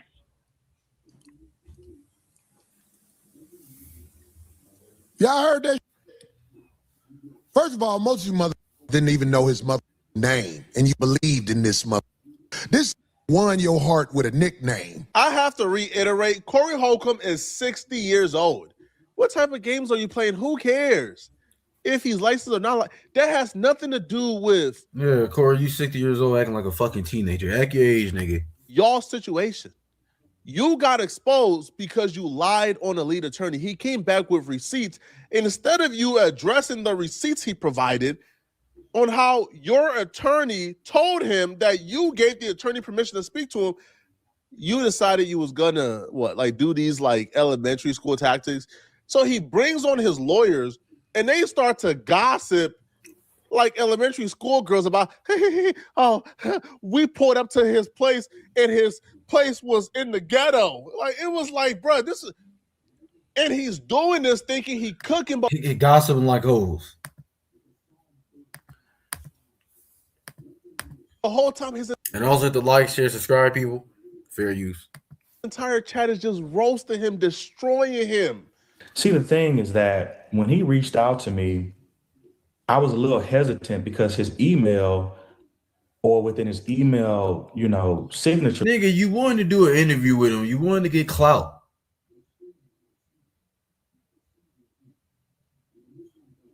You reach out for him to do a fucking interview with him. Come on now. You're a fucking clout chaser. Block. There was no legal name. There was no office address. There was no office phone number. There was no office email. He emailed me from a Gmail account. I mean, I was just a little hesitant to deal with this guy because, I didn't know anything. You wanted to deal with him. You wanted to do a fucking interview with him. Thing about him, I wanted to vet him. I'm a trial lawyer, right? I've closed out 1,088 cases, 50. You're a clout chasing lawyer.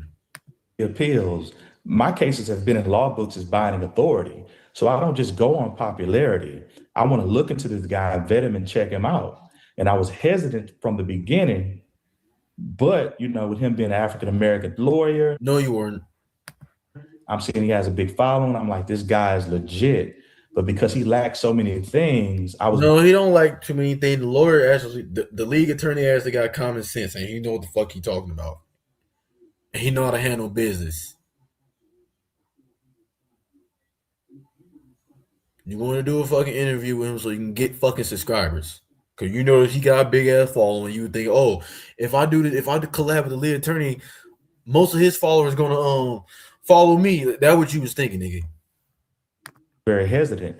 But ultimately, after he insulted me on his show, I hired my private investigator who I talked to, and he gave me some information. But I also talked to my good friend Durante Partridge, who's an attorney in Atlanta, who stopped by lead attorney's office, and we have pictures of this, only to find that he operated out of a trap house in Atlanta that has burglar bars. Yeah, it's a trap house, burglar bars on the front door. It's a commercial mail place. I mean, this guy is, I mean, he's had the whole world fooled, right? Yeah. No staff, trapping. I mean, this guy. We got a picture of the place. Did you send them a picture of the place?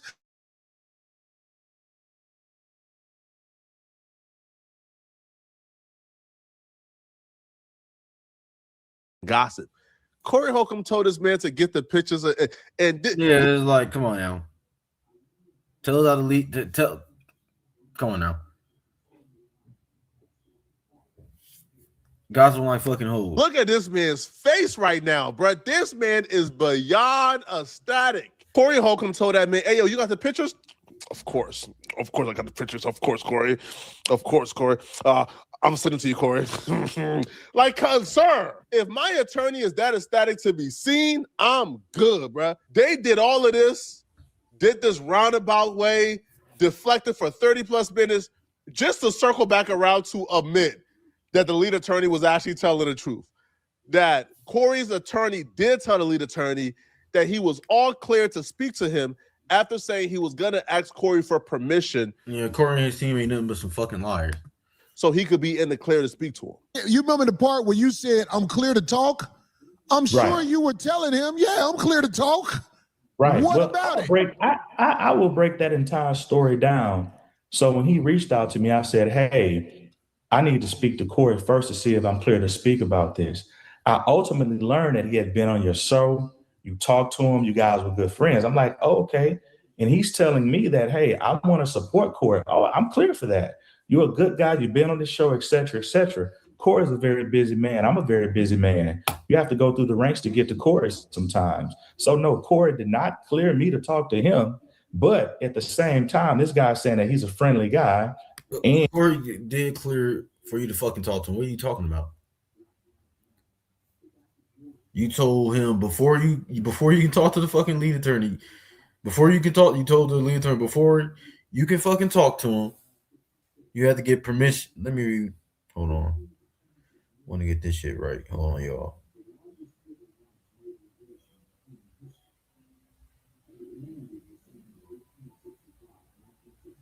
Okay, let me see what he said. Gonna have to pull it up on my phone. Okay, so Corey Holcomb, lawyers, a good day, counselor, and great hearing from you. Let me check with Corey, and I will follow up with you. That was you said, and then you said right here in this message, I'm clear to speak with Corey. Yeah, you say you were clear to. I mean, you're clear to speak with the lead attorney. So, which means Corey gave you permission to fucking talk to the lead attorney. Come on now. And he's saying he's here to support Corey, and I know what to say on a lawyer's show and what not to say. And anything I'm going to say is just going to help Corey. So I didn't think it was a big deal. So in other words, the lead attorney was 100% right in telling the truth, and y'all lied. You told the lead attorney, I'm going to get permission from Corey to speak to you. Take some accountability, motherfuckers. Y'all, both of y'all motherfucking lied. I'll let you know when I'm in the clear. And then you responded back with, I'm in the clear. So you lied. So you lied. Yeah, you lied, nigga. And now you're trying to pivot to, quote unquote, expose the lead attorney for not being a practicing attorney. Like, no, nigga, you exposing yourself. So you lied. So you lied, and now you're trying to pivot to, quote unquote expose the lead attorney for not being a practicing attorney. Like, I don't know, I don't even know what was the purpose of this. Lead attorney has been told that, like, everybody, that once he started YouTube, he stopped taking cases, right? Like, he's a full-time YouTuber now. Like, he don't like practice law like in that sense no more, right? He's not taking new cases or trials. He's a full-time YouTuber. He already admitted this. So I don't even know the purpose of this. It makes no sense. Now, this segment was foreshadowing for how disastrous the rest of the podcast was going to be. After that failed segment, Corey pivots to talk about the pedo accusations for like the third show in a row. Literally the last nigga, just stop telling fucking stop telling pedo fucking jokes, nigga, and just move on, nigga. Joke about some other shit, nigga. There's a lot of things to fucking joke about. You don't gotta joke about fucking sexualizing the fucking child. Damn. 3 shows has been TMZ is after me, pedo accusations, freestyle. Yeah, I agree. TMZ is after him. They are about that. They are. Show over. So, right in order, all right? TMZ is after me, lead attorney, pedo accusations. So the lead attorney not after you, nigga. You was spreading lies about the lead attorney. You lied about him being a homosexual.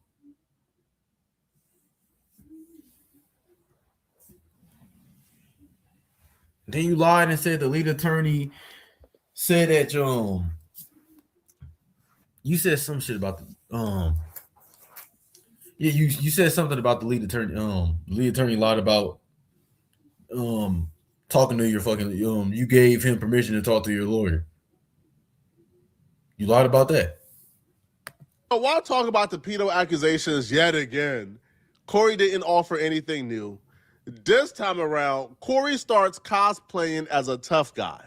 Starts telling people if they run up, there's gonna be consequences for them. Oh my gosh, nigga, you too old to be fucking boxing. Sit your old ass down, nigga. Running up. As if we didn't see Anton Daniels chump Corey in real life. Now, that situation, Anton was gonna get beat the fuck up by Corey. Me personally. Now, even though Anton Daniels did stand up and tell him to go outside, before that shit happened, Anton Daniels called Corey a dick sucker, and Corey told that nigga Anton to say the shit again, and Anton never said it again. So I will give him that. Anton never called him a dick sucker after that. Corey told him to say that shit again. He didn't say it.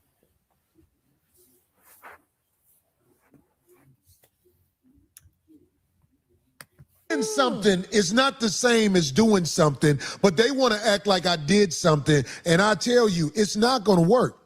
It's not going to work. In fact, you owe me for even printing that. I'll show you. Man, where I'm from, you put a jacket on somebody like that without no paperwork, and that man is within his rights to off you. Hey, look, let me say this, because you said that. Because you put that jacket on me, I'm afraid for my life, because I don't like nobody like that. Period. So if somebody is talking crazy to me in my face about that, I'm afraid for my life, and I will protect myself. So I'm telling you, whoever you are, if you run up talking crazy to me about that, I'm afraid, and I will do what I have to do. That's what I'm saying with that. You not finna do that standing in front of me, because I got something for that. I got something for that. Play with me like that in my face. Try me. Try me. I don't play like that, homie. Where did this tough guy act out? Of course you play like that. Anton Daniels told you that you suck D in your face. And when you got up. But Corey told him to say that shit again. Because if Anton would have told that nigga that he said he sucked dick, Corey would have fucked him up. I think Corey would have won that fucking fight. Corey did tell that nigga Anton, say that shit again. And Anton didn't say that shit again.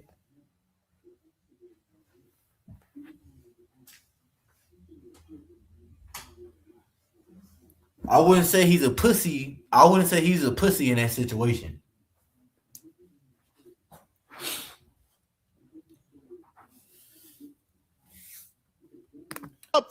to try to give more face to face, he told you, let's go outside and squabble.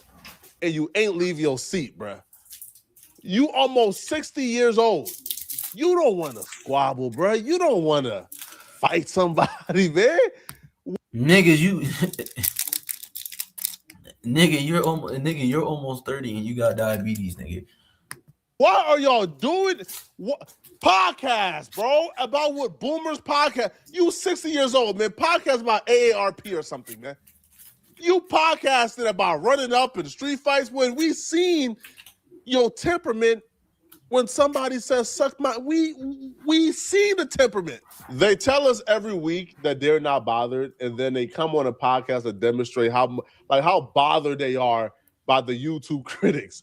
Corey Holcomb is gonna get himself hurt badly, or he's gonna get himself in a lot of legal trouble. The way he's becoming more unstable as the week goes by. I mean, we need to offer a reward. If there's any hackers out there, man, we need to put up some money.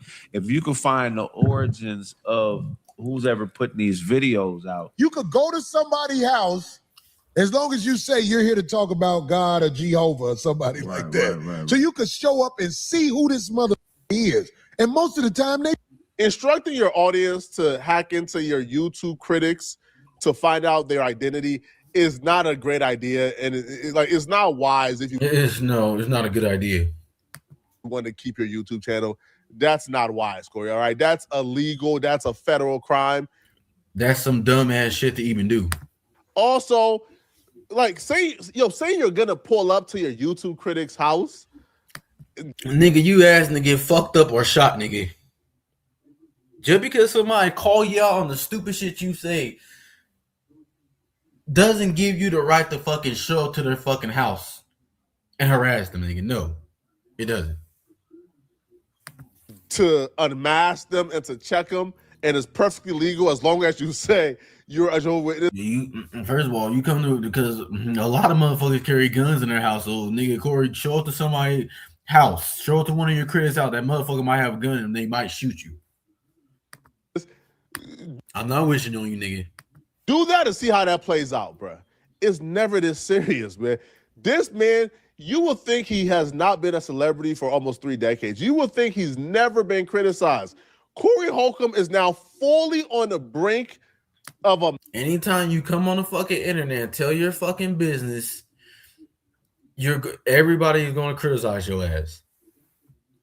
Meltdown. He wants to pull up to YouTube critics' homes because they're criticizing him. And you got to be a weak motherfucker you got to be a fucking weak motherfucker to get mad at a motherfucker criticizing you. You don't want people to criticize you, then don't fucking make videos on the internet. Don't post on the internet if you don't want people criticizing you. I don't know what Corey wants to be, bro. On one end, he's a street dude who hangs out. Exactly. Tyler Durden. Imagine meant to want your fans to dox and stalk others on a live and right. Just because motherfuckers is calling you out on your bullshit, you want your fans to stalk and dox them. Weirdo, lame nigga shit. With all the official guys in LA, if you pull up on them, it's going to be smoke. And then on another second, he is breaking down how the guys in LA has taught him how to snitch on people. I learned this from a nigga. You don't snitching. You don't need to teach nobody how to really. A nigga had to teach you how to fucking snitch. Nigga, you're 60 years old. You don't know how to snitch. All you gotta do is tell the cops what a motherfucker did. Stupid. The OGs in LA. Do you want to know who somebody is? Put a case on them. And you know that's why they said that they were going to. That's how you find out. You about to get a case on you. Your lawyer gonna tell you everything about them. Right. If you really want to find out who somebody is, unfortunately, you got to put a case on them. The OGs in LA told me that. Hold on, Corey. I don't think you should be saying that out loud, bro. The OGs of LA. Like, nigga, you're acting like a dumbass motherfucker. Shut the fuck up. Keep that shit to yourself. Nobody should know about that. They told you how to rat on. Oh, no. This ain't good at all, man. A lot of rats get fucked up.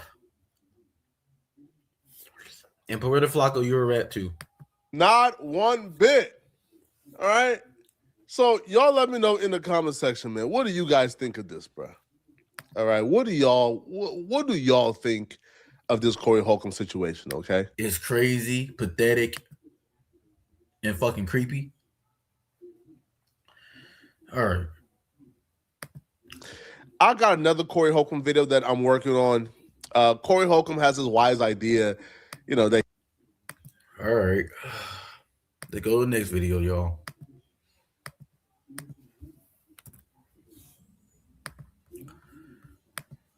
He's about to shut down critics, and he knows how to shut down critics.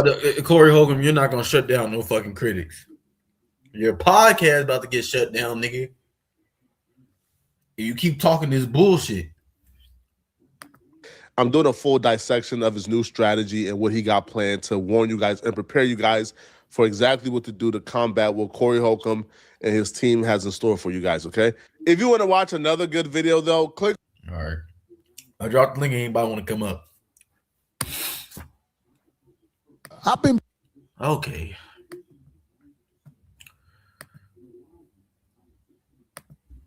Corey Holcomb is making a really big mistake, but it appears he's too stupid. Yeah, he been making a whole lot of fucking mistakes, and this nigga is fucking slow. He's slower than molasses, but Poetik Flakko, you are slow too on certain things. Fair use. To fall on the sword and stop now, but this mistake, this nigga do not know how to keep talking. Nigga, shut up. God damn. It's gonna end very badly for Corey. We'll get back to the video shortly, but I wanted to let you guys know. Get paid by predicting downloading the app and using code that all bad faith actors on YouTube try to run when they get criticized. He's trying to silence your favorite YouTubers, right? The one who are making videos on him. And Corey can't silence nobody. Corey, you can't silence none of your fucking criticizers. You can't. And he believes that he will be successful even though all the bad faith actors before him. Are they going to run it and try to chop it and screw it the way they want, or chop it and screw it? But for my people, listen to me. All of these videos that are being put out there about me are truthful. The people who's calling you out are being truthful. They're not making up shit about you. They're not fucking adding things to your bullshit. They're actually fucking telling the truth about you, nigga. All the people I seen do videos on you, they're not spreading lies about you. They're speaking the truth about you. They're calling out the bullshit you're saying.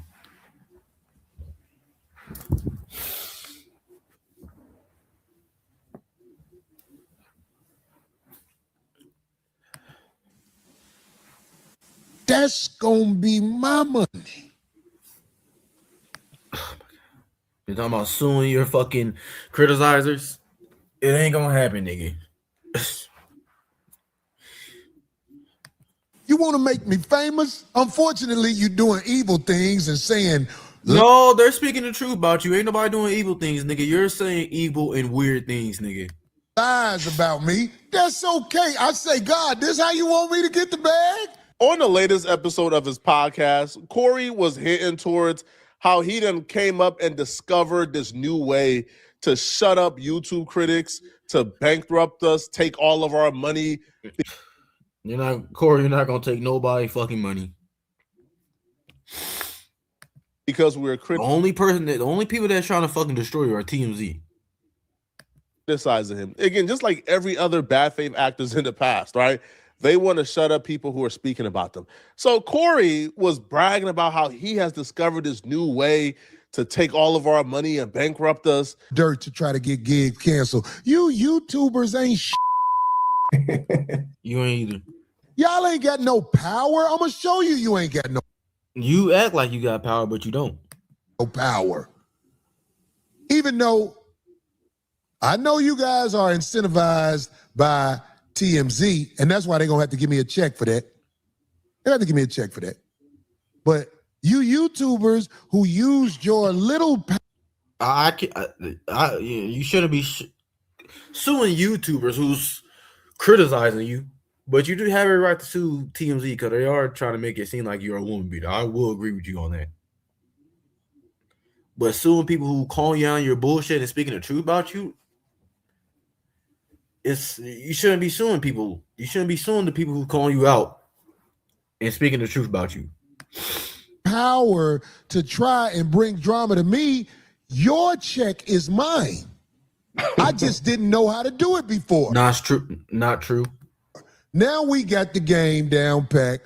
In a couple of weeks, you're going to see 5150 collect checks from these cake-ass YouTubers.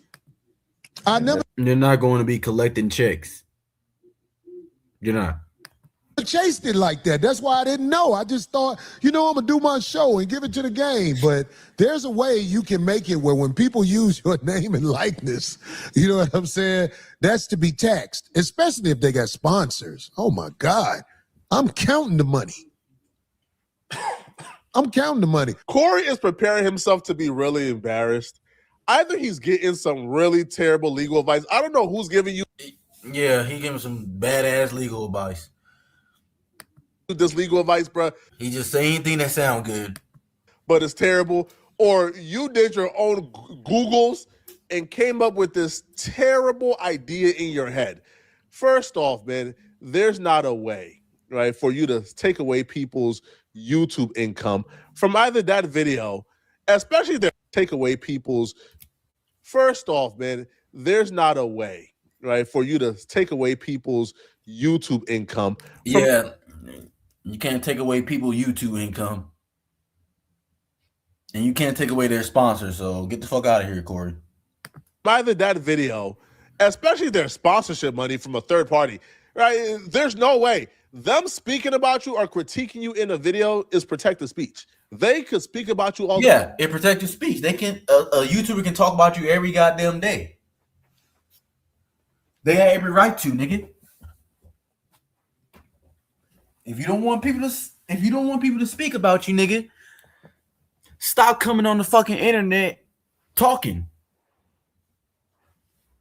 Stop coming on the internet posting if you don't want people to talk about it, stop coming on the internet posting videos. Because once you put your business out on the internet, it's everybody's business.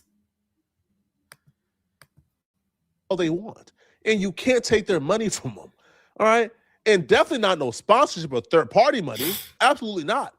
Now, there's maneuvers that other bad faith actors have tried in the past regarding YouTube, but that's already been like patched. and I'm gonna show you guys exactly how to patch it. But Corey believes that if you use his name or his picture in your thumbnails, that he could take all the money from your. You can't do that just because a motherfucker put your picture in a thumbnail. Doesn't mean, come on now. So if a motherfucker put their name, put your picture in a thumbnail, you can take their money. No, nigga, it's not true. You can't take away somebody's money just because you can't take somebody's money just because they put your fucking picture in a thumbnail, nigga. The shit you saying is not fucking true. YouTube video. I do this on Tuesdays. So during the week, y'all get to lie on me. Y'all get to do all that shit. Nobody is lying on you. People is telling the truth about you. But well, TMZ lying on you, but yeah. My name and whatever in your thumbnail because I need that money. I really do. You're not going to get it, nigga. Dude, like I didn't know that you can do what I'm about to do to all you cake ass, but keep the thumbnail is when you present it on YouTube. Am I right? Yeah. Yeah. Keep doing it. I need you to get them likes up on your channel and everything because here I come. I'm not trying to discourage you at all. I want you to keep doing it because it's about to come to an end. And the only reason it's coming to an end is because the back door is not going to come to an end. People still going to be calling you out. They're still going to be criticizing you. Army came in 5150. It's a whole army of them. They coming at us, man. And you know what I'm saying? It's time for me to show the game. No, they're not coming at your other co-hosts. They're coming at you. You know what I'm saying? I got it under control. Everybody think that I'm up now. I ain't Yeah, the shit you've been doing fucked up shit lately. Yeah. Up? No. I ain't up by far. I've been putting in too You are. much work, man. I ain't up. Last week, I ain't gonna lie. My mother called me. And my mother was like, what's going on? What is all? She should have told you to shut the fuck up and stop embarrassing yourself on the internet.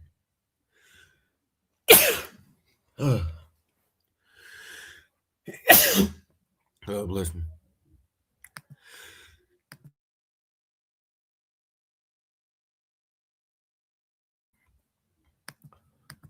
All this? Why is everybody talking about? I was like, Mama, I've been doing this a long time. I know what I'm doing. Just trust me. No, you don't. If you knew what you were doing, nigga, you wouldn't be doing this fuck shit you're doing now. It's like laugh now, cry later. That's what's happening right now. Peep the difference between how Corey Holcomb talks about TMZ and how he talks about YouTubers. He thinks we're weak or something. Like Corey Holcomb thinks that we're like lambs and we're sitting ducks. He could come and violate and, you know, take everything that we ever worked for unconstitutionally, and we're just gonna sit by. He can't take anybody's fucking money. He can't take no YouTuber's money And let it happen. And when Corey Holcomb's mom called him, I wonder if he told his mama the real reason why people have been making videos about him. I wonder if he told his mama, hey, mama, you know, I was caught on video stepping to a woman, closing a distance between us, and then hitting her. She put her hands on him. So he was right in that situation. Hey, mama, man, they've been making videos about me because, you know, on my podcast, I was making jokes about being attracted to children. Those are not fucking jokes. Sexualizing the fucking child is not a fucking joke. He shouldn't even say shit. Mom probably said jokes. How's that a joke, Corey?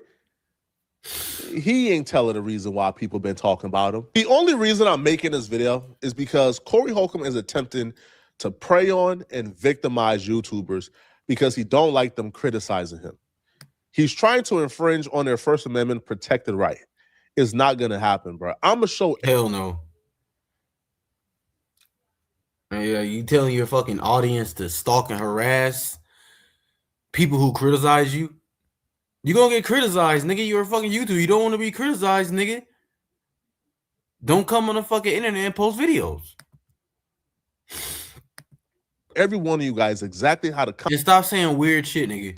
I'm back, Corey, and how if we all do our jobs, this is gonna end very badly for Corey. I'm not afraid of Corey Holcomb at all. Yeah, it is.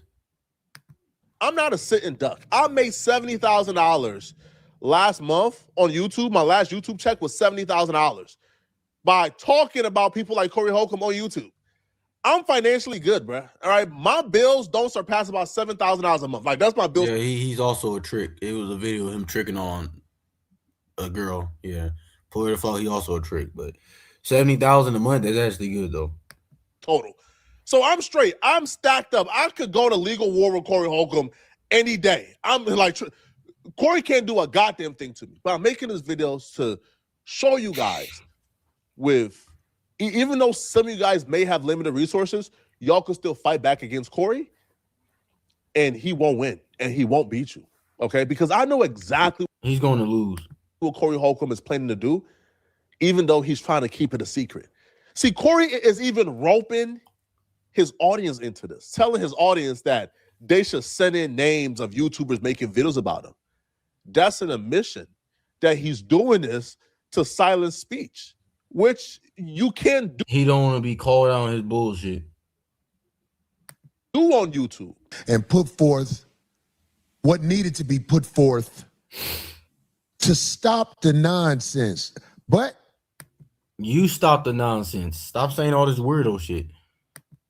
I'm not gonna lie. This media giant has other ways of getting at me, and they getting at me. But I'm telling you, all you bloggers, you can stop it because you belong. You need to stop it.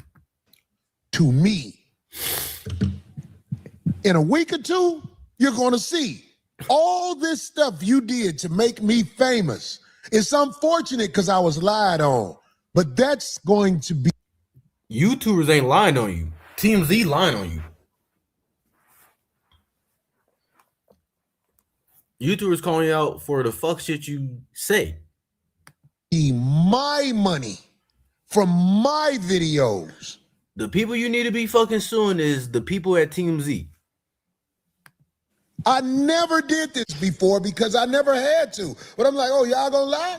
Okay, you think you could just say what you want to say with my name and likeness and nothing happens?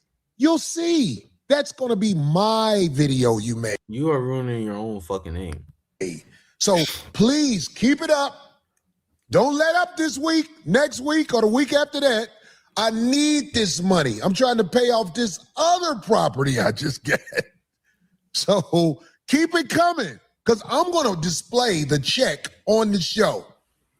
And listen, all my 5150 people, I have created an email where, wait a minute. First of all, I don't want to forget this about leading the law, because I said something else. Here's an email. Damn, just leave the lead attorney alone. The nigga stopped responding to you. You still trying to get this nigga attention. Listen, the email is 5150submit@gmail.com. He makes it perfectly clear, too, that he's only doing this because people have been talking about the jokes he's been making. And we all know what that means. Yeah, nigga. Everybody have the right to call you out for making them fucking predator. People have every right to fucking call you out for that. The predatory jokes you've been making, nigga. He is upset and he's spiraling out of control because people. If you wouldn't have made them fucking weird ass, predatory ass jokes, nobody would be fucking going in on you. Have been taking a stance against Corey Holcomb telling jokes about being attracted to children. Yeah, one day I was living with this lady and her daughters crawled in the bed and I ain't have on shit. Yeah. I was up under the cover. And I was like, oh shit. And one of her daughters was like, rest in peace. Her daughter was she was in high school. I think she was 15. Still not legal. You just can't tell your truth. You hear that creepy ass shit, y'all. Thoughts. Her daughter was gonna be thick like her mama. I know that much. The documentary. What the fuck? You looking at a 15-year-old girl's body? What the fuck? You saying that girl gonna be thick as her mama? Why are you even looking at a fucking 15-year-old girl's body? You're a grown ass man. You looking at a 15-year-old girl's body? Yeah, nigga, you're fucking sick, nigga. Pussy, that's the best foot. I'm saying, pussy, that's the best foot. I'm saying. When I was in Iceland, you don't have to be no 18. I think it was 13, maybe 14. Yeah. That's a grunt. The vagina been on this planet 14 years. I've said this before on the show also. Do you know if a woman 16 years old gives you a baby, that is going to be 16, 17, 18, 19. That is going to be one of the healthiest babies possible. This past weekend, I saw this little girl. She had a Welch's grape juice bottle in her mouth. And she was about 5. She had the whole bottle as far as it'll go, just sucking on it, walking with her mama. Somebody said, get that out her mouth. When they took it out her mouth, that baby said,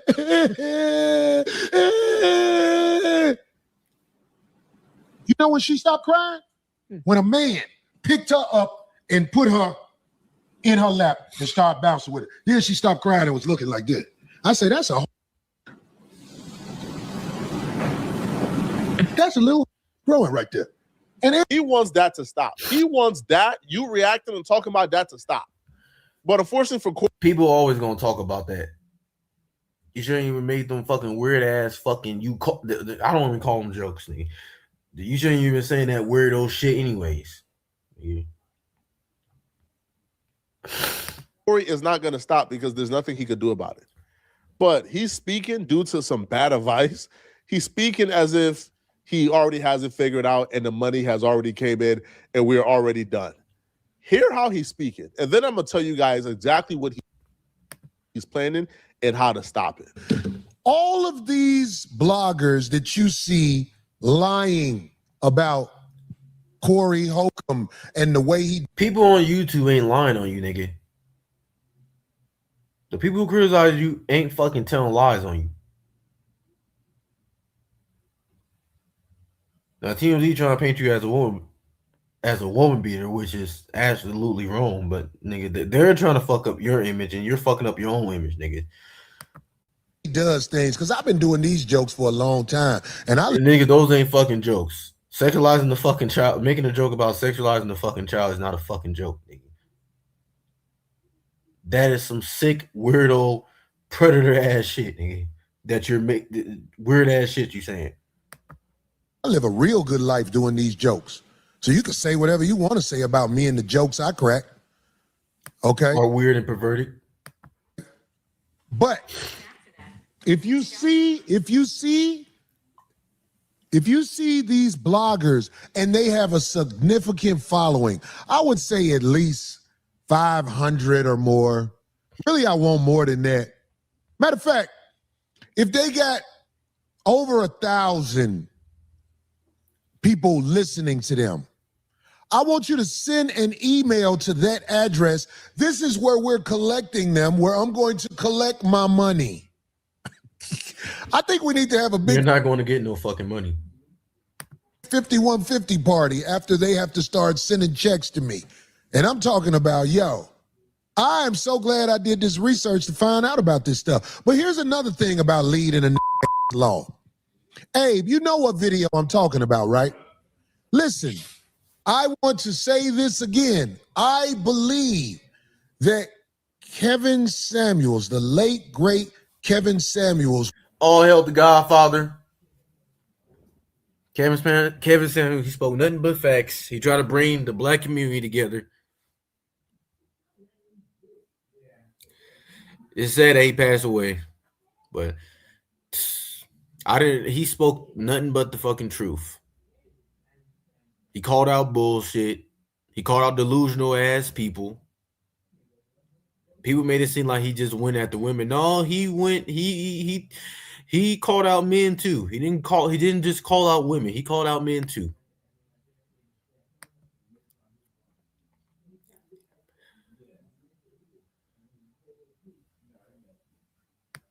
Was a great philosophizer. You won't get a dime, not a penny. All right, not 1 ounce of penny of my money. I promise you that, bro. And I'm gonna show everybody else how they can make sure you won't get a penny of their money either. Okay, so let's break down exactly what Corey Holcomb is planning and how you could stop it if you are a small YouTuber. Because as you guys just heard it, he's targeting YouTubers who's doing 500 views. He's going after YouTubers with 500 views. He believes is weak and have no protection, but no. No, nigga, the only motherfucker weak is you. If you gotta strike people just because they calling you out your bullshit, nigga, you're weak. Only weak motherfuckers do that. You're getting mad at people for criticizing you. So a motherfucker who criticizes you, gonna get their video reported. Lame nigga shit. Lame nigga shit.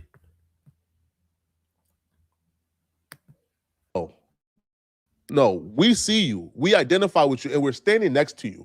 You're not by yourself on this. Corey Holcomb is not going to intimidate you. Corey Holcomb plans on putting a content ID claim on his content. So when you react to it, you will get this screen right here where it tells you content used, Corey Holcomb, et cetera, et cetera. Now, it will be no restrictions. However, Corey Holcomb would take all the money from the video. Corey Holcomb's perspective is, well, if I just make it hard for them to monetize their content, then they would just stop talking about me and, you know, all the bad things I do. No, niggas still gonna talk about you. People are still gonna call you out, Corey Holcomb. Won't go talked about. See, here's the thing. You have options. You talking about Corey Holcomb is fair use. Even though he has a content ID. Yeah. It's fair use. People who talk about you, Corey Holcomb, is fair use. They're not stealing your content, nigga. Stealing your content, man. They stole your whole video and posted it. They stole your whole video without fucking stopping and commenting on the shit you're saying. ID claim on the video, there's still steps you could take. Obviously, a lot of you guys already know about the dispute process, the first dispute. So you will obviously click on dispute to dispute the content ID claim. This first step, a lot of you guys are already familiar with, but it doesn't stop here. You would appeal it on the basis of fair use. There's a second step here. So if you already know about the first step, just be patient because we still have to break it down for others who don't. So when you click on fair use exception, in the description box it gives you, you want to put my content falls under the Copyright Act's fair use exception. My content is educational, mixed with commentary. It's transformative in nature and does not infringe on the original party right to monetize their content. That's the script you want to use. Now, what's going to happen is the first step, don't be discouraged. The first step is going to get denied because it's sent to Corey, right? So they send it to Corey and say, hey, Corey, this content creator says this is fair use. Do you want to lift your content ID claim?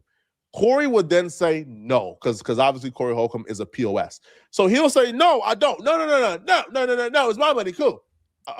Right. So then they will refuse to lift it. However, the minute you file the appeal, the money goes into escrow. It doesn't go to Corey. So you have to do it as quickly as possible. Now, Corey Holcomb will say no. They will send it back to you. Now, this is where the second step comes in. They will send it back to you. And you would have an option to appeal what a Corey Holcomb decision was, and it will be sent to YouTube. Now, on the second appeal, you do the same script. Appeal, fair use exception, and then what you want to also make sure is include a link of Corey Holcomb saying that he's doing this to silence you. Just link this video or link Corey Holcomb's own video where Corey Holcomb is saying he's doing this to stop people from talking about his jokes. In the second appeal, you put the same script I give you, and then you add, this is retaliation and an attack on my First Amendment protected right. What would happen now? It gets sent to YouTube on the second appeal. YouTube would then say, hey, Corey, this is a legal matter. You have 2 weeks to file a copyright lawsuit against this person, or else we would have to lift it. So now Corey would now have to take you to court. However, Corey is going to lose in court. You know why? Because Corey Holcomb... Yeah, he's definitely going to fucking lose in court.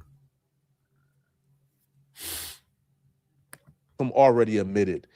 This is a direct attack to silence you. Once this go to court... Yeah, he's trying to go after people who call him out for the weirdo shit he says. Anti-slap laws would automatically dismiss Corey Holcomb's lawsuit, probably within like a month, okay? You probably don't even need a legal... to be honest, Corey Holcomb has messed up so bad by admitting that he's doing this to silence you, that when this BS goes to court, the anti-slap laws will get this dismissed so freaking fast. But what happens is, and why it's crucial that every one of you guys have to go to the second appeal process, even though the language YouTube is like gonna give you, like, are you sure it could be a strike if you do? You want to say yes, file the second appeal, because if Corey Holcomb does this to, let's say, I don't know, 100 YouTubers, and we all do this, well, he's gonna have to sue each and every one of us individually. Corey Holcomb, he ain't gonna sue every goddamn YouTuber. He might sue like 3 or 4, but he ain't gonna fucking sue everybody who fucking criticizing him. There's a whole lot of people calling Corey out. There's a whole lot of YouTubers criticizing him. Money ain't that long. And then also, too, he don't even got a case. He's gonna lose. So even if he files 100, he's gonna lose 100. He's wasting his time and his money. But you can't be the YouTuber Yeah, you wasting your fucking energy, nigga. You shouldn't even be doing that stupid shit. who says, "Oh, I'm scared of Corey. You know, I'm gonna just stop talking about Corey, and so I don't have to deal with this." You can't be that YouTuber, bruh. I'm good. I don't need 100 people to appeal this or file this for me to be good. I can fight Corey how I'll fight Corey in court. I'm straight. I got the bread. But if you're a small YouTuber and you want to look out for other small YouTubers, you have to stand in solidarity. You have to file the second appeal. The second appeal is going to demand that Corey Holcomb. And to think about it, bro, I mean, Poetik Flakko, you try to get a YouTuber sued. You sued a YouTuber for fucking criticizing you. Like, bro, you don't like. I mean, you're talking shit about Corey, but you did the exact same shit Corey did.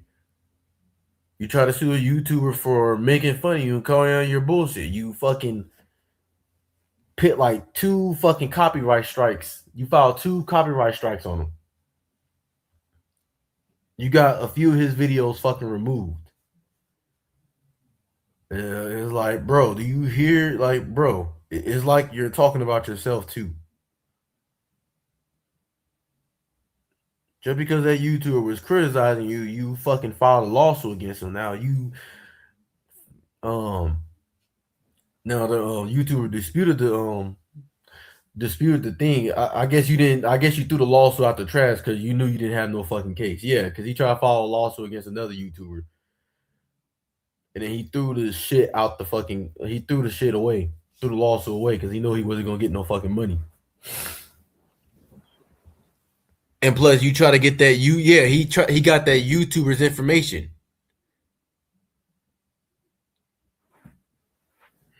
He reported that YouTuber's channel just to he put a strike on that YouTuber channel just to get his fucking information because he was calling him out on his bullshit. So you did the exact same shit Corey Holcomb did. Holcomb file an official lawsuit against everybody he put a content ID claim on. And not just for for each individual claim. So if you drop 5 videos that month on like Corey Holcomb has to file 5 lawsuits against you. 5. Or else they're gonna lift each individual one. So now we have a situation here. If everybody goes through with the second appeal, Corey Holcomb will literally have to file thousands of lawsuits to keep this up. Corey Holcomb ain't moving forward with no lawsuit, bruh. Don't be afraid. Say, man, I don't have money for a lawsuit. He's not going to sue you. Corey will have to file thousands of lawsuits every month for this to work. Ultimately, what's going to happen is Corey Holcomb is going to stop pursuing this and realize he can't attack free speech, and he's going to fall flat on his face. It's really that simple, bro. So I'm telling y'all right now, bro, this is Corey Holcomb's plan. And Corey is deciding to do this instead of just apologizing. Yo, do y'all know that Corey Holcomb on his podcast said that he's standing by those jokes? He's standing by the jokes he made, those nasty jokes I just played you? After last week's show, man, so many people called me with offerings that are going to pay off. I am so proud that God always show me a sign, because people want me to yield and act like I did something. Homie, I'm standing on it. Yeah, you did do something, nigga. And God need to tell you to shut the fuck up and log off the internet. Anything I did that I'm embarrassed of or I feel like I shouldn't have did, I would say it. He's not embarrassed at nothing he did at all. Now, that was my interpretation of it. He's not embarrassed of nothing he did. That's my interpretation. But you did the same shit that Corey did. You were going after YouTuber who was fucking calling you out on your bullshit. You wanted that YouTuber to give his information to you, nigga. First you reported his fucking channel.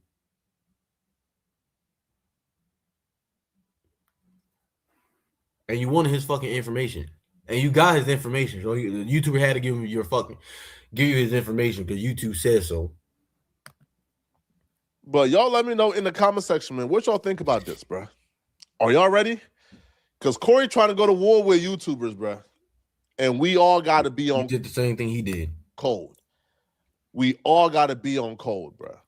If I see y'all who's making videos about Corey and I look up, the claims start coming in and y'all stop making videos, I'm looking at y'all like sellouts, man. Because y'all got to be on cold with this, man. Yeah, you sold out to a white man. This is going to be a precedent for other bad faith actors, right? Now, there are times where, like this is, like things like this is necessary, but it can't be because somebody is just talking about you. No, sir, that's not how that works, man.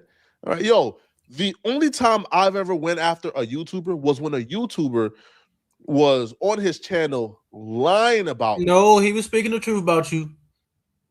That dude was speaking the truth about you, and he was making fun of you. And you took the video down because you said you reported his channel just to get his fucking information. Me being a registered sex offender.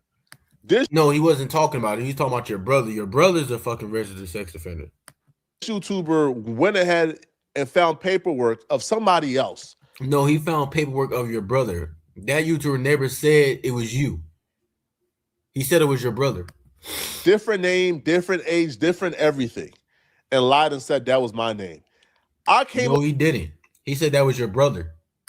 Online again, I didn't duck it like Corey. I came online, showed my ID, showed my name, showed my legal name, showed my age, showed everything, and proved that YouTuber to be a fucking liar. That's what I did. No. You're the fucking liar. That YouTuber speak the truth. All he doing is criticizing you and calling you out. And he also is making fun of you.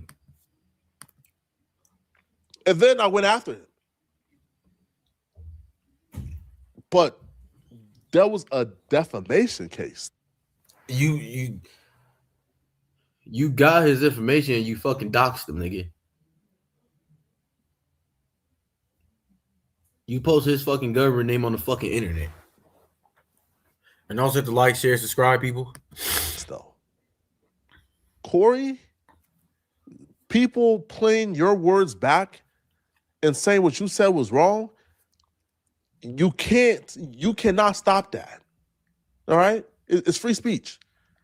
Let me know in the comment section, what do you guys think about this? And if you're still watching my videos and you enjoy my content, then please, please, please send me a hype to this video. You can click on the hype button below this video. Hypes are how you tell YouTube that you want to push my videos in the algorithm. You get 3 hypes a week, so please send me a hype to this video. And if you enjoy my content, then click on this video right here to find out. Corey Holcomb fans are turning on him after yet another terrible podcast.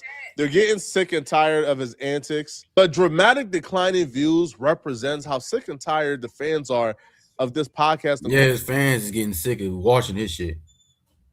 Corey Holcomb's antics. The podcast has nothing to offer anymore. It's just Corey Holcomb coming on and just lying, and people are getting sick and tired of the same shit. He lying and saying weirdo fucking sick shit. Show every week. Y'all remember when Corey Holcomb was bragging about how we're getting him rich and famous about 3 weeks ago when he was doing 390,000 views on his podcast, and then the following week he got like 160,000 views, like 1,000 views less, and then that trend is continuing as we can see right here, right? It's has dropped drastically each and every week, and now it's probably reached the lowest it's been for about 5 months now.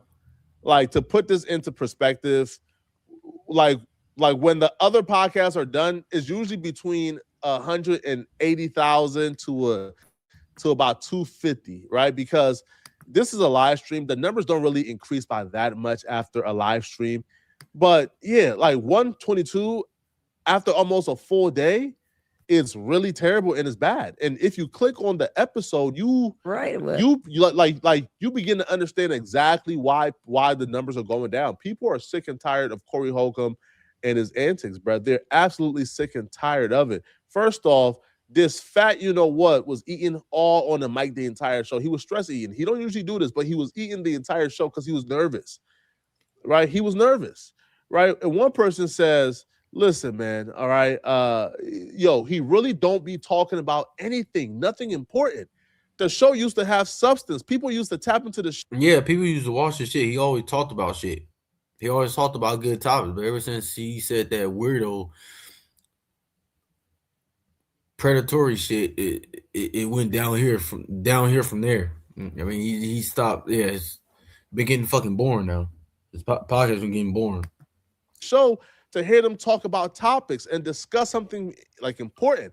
Now Corey is just ranting and raving and lying the entire episode. One person says, peep how every few minutes he can't help but mention Anton, TMZ, Godfrey, bloggers, or Christina, no matter the subject, but he swears he's not bothered. Walking contradiction equals Corey. One person who's not a hater, this is a actual fan. They says, this show used to be really good. I would watch the whole thing. It's been almost 3 months since I've watched the whole show. Right? This thing is terrible. One person says, nobody is after Corey. His own actions have brought on people not fucking with him like that. All the problems that he currently has. That's a fact, right? But the reason why the numbers is going down, fans are turning on Corey Holcomb, you can scroll down the comment section. You will be pressed to find a positive comment. Corey Holcomb's entire fan base right now are people who are just watching to laugh at him, not laugh with, but to laugh at him. He has no genuine fans anymore. People have really seen his true character.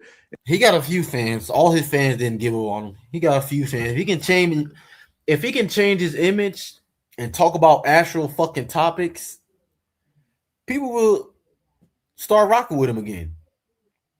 And if he stops saying that weirdo, sick, predatory shit, then yeah. And he start making some actual fucking jokes that's actually fucking funny. Yeah, people will start fucking with him again.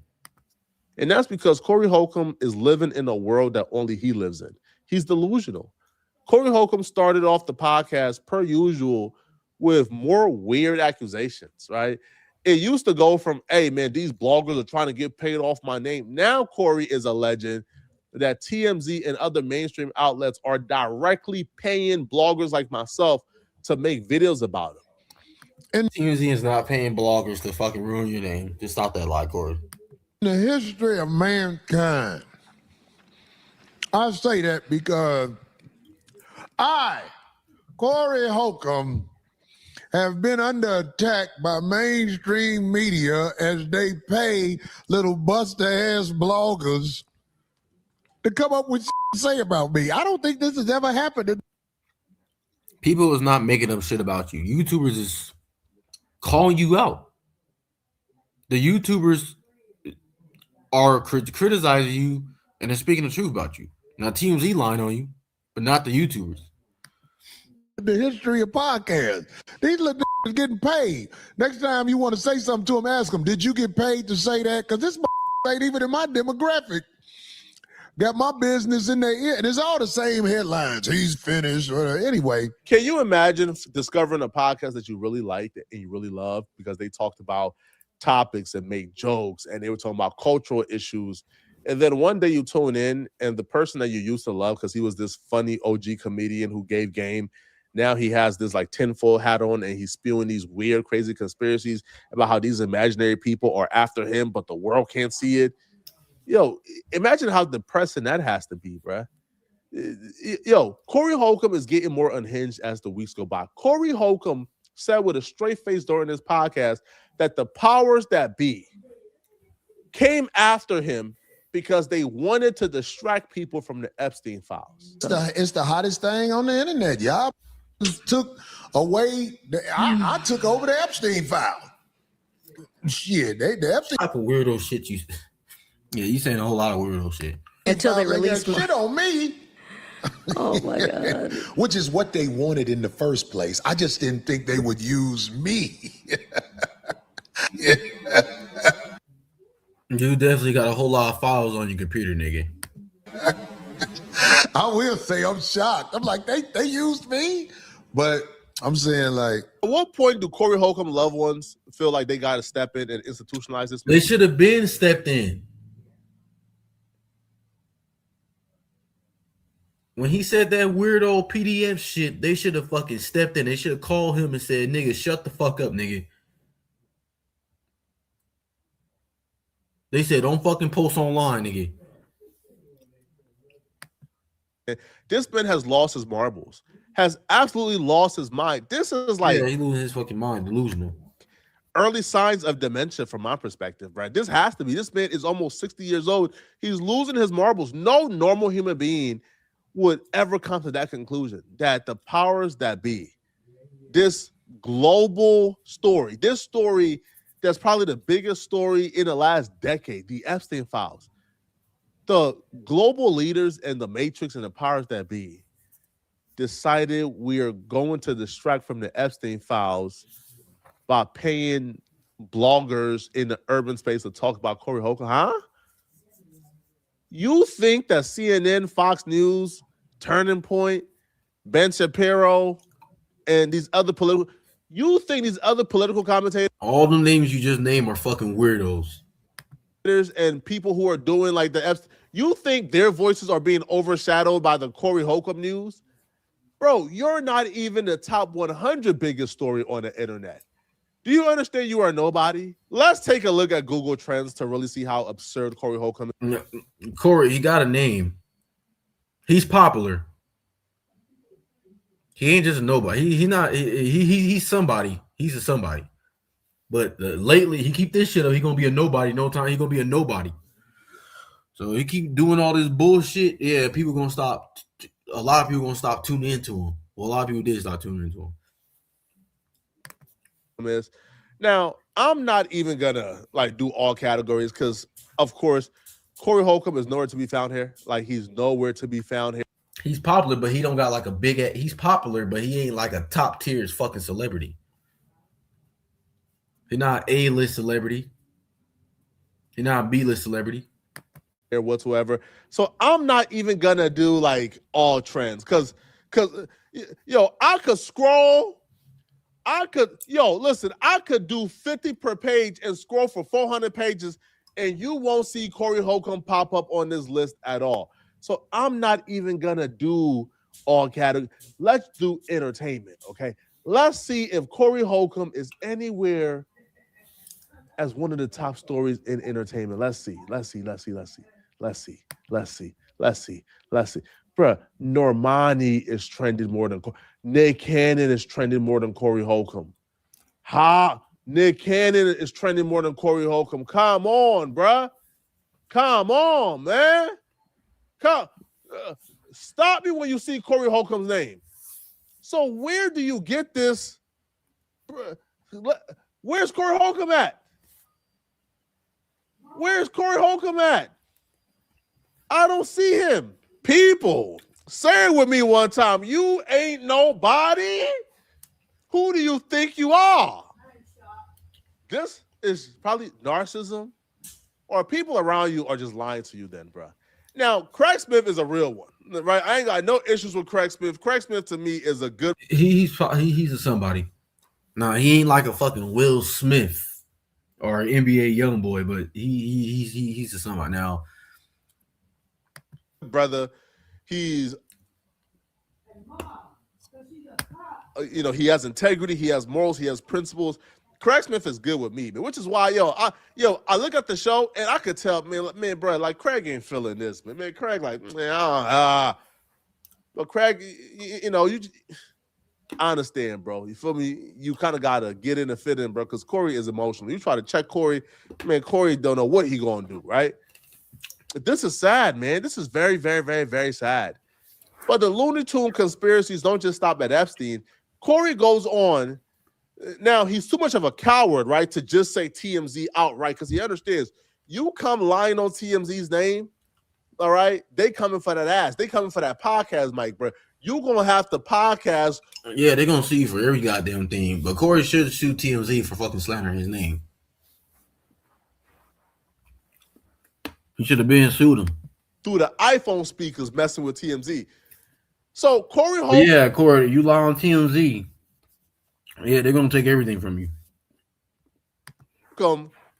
Begins to say that, that he knows that TMZ, but not TMZ. He doesn't say like TMZ name. But TMZ and these mainstream media outlets are paying us directly. Like they are paying us money. He lying about that. TMZ is not paying YouTubers money just to call you out. You can stop that lie, Corey. Per Corey Holcomb video, per stories we cover on Corey Holcomb, which obviously is absurd. But then Corey extends the absurdity by claiming that he's doing an audit and he's about to figure out exactly how much the mainstream outlet is paying us. And the audience laugh at her jokes. Have you ever seen some more in concert? She's one of the best comedians out there. So I'm saying to y'all, you ain't finna stop people from her core audience crowd from going to see her. Just like with me, you would think with the they have been paid to do, like I say, ask them, did somebody pay you to put this up? Nobody was paid to talk about you. Because you ain't even in his demographic. People pay people. This is the first time I've ever seen it. The big media network came out, said something about me. They said, oh, that ain't the way to go. We have paid these bloggers to say stuff about Corey. You're not finna stop my core audience. You're gonna make the lames who don't know nothing about me. I don't know if he's too dumb to realize this, but your core audience is turning against you. They're telling you. Yeah, a lot of his audience turned on him. They don't even support him no more. You are a hypocrite now. They're seeing character flaws in you. And they're also telling you, bro, we used to ignore certain character flaws of yours when the show was good, but now the show just sucks.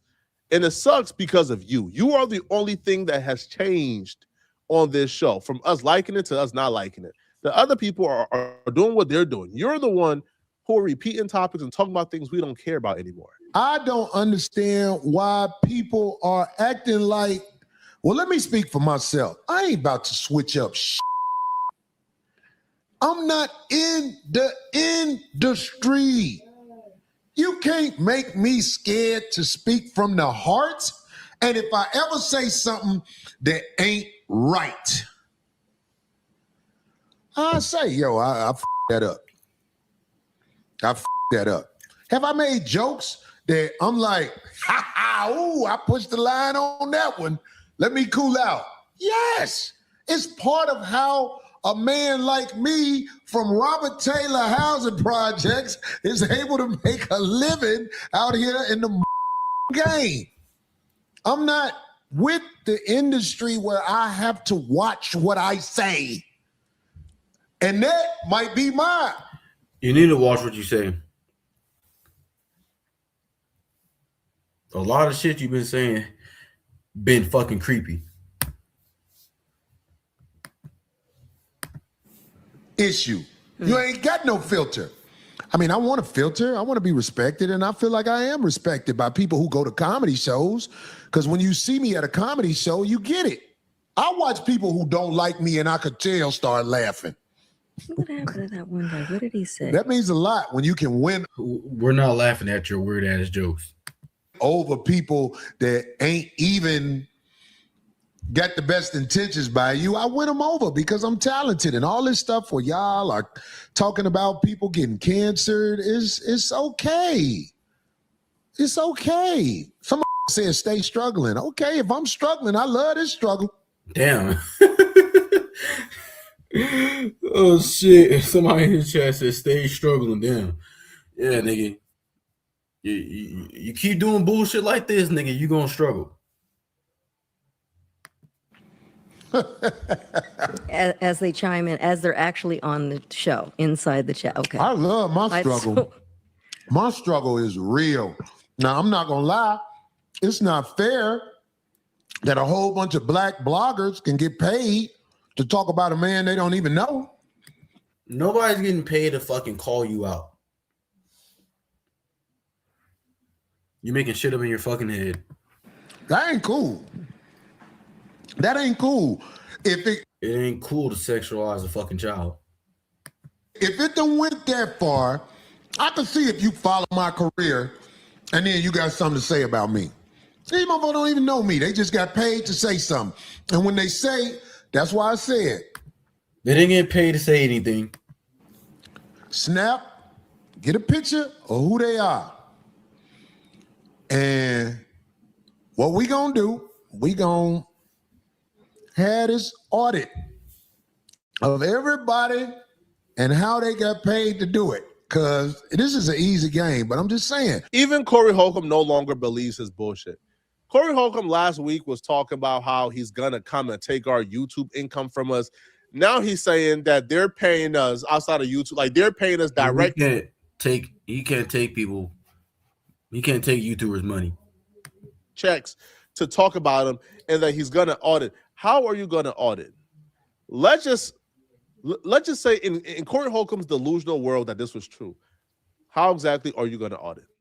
Are you going to go to TMZ and say, we demand? He can't audit it. You show us what you pay bloggers? What? How are you going to audit anything?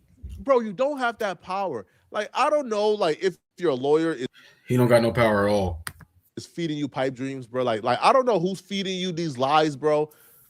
That you're in himself in control and you're in power. You're not in power, Corey. All right. We're gonna talk about you because we can talk about you. It's fair use, right? It's free speech. You aren't the if you don't want nobody talking about you, leave the fucking internet. Oligarch. You can't tell us what we can and can't talk about. All right, we're going to turn on our computers, turn on these cameras, and we're going to make videos about you, and we're going to make it relentlessly, and there's nothing you can do about it, okay? The best thing for you, man, is just to stop mentioning me. I mean, like I was past this. I was moving on to other content this week, right? I was moving on to other content this week. But then you gonna mention me and disrespect immigrants on your show? At first, it was me just covering you, and it wasn't personal. I had no dog in this fight other than wanting you to apologize for those quote-unquote jokes you made. He is not gonna apologize for them creepy-ass jokes he made. But now it's personal, Corey. And the people who laugh at them creepy-ass jokes is just as weird. It's him.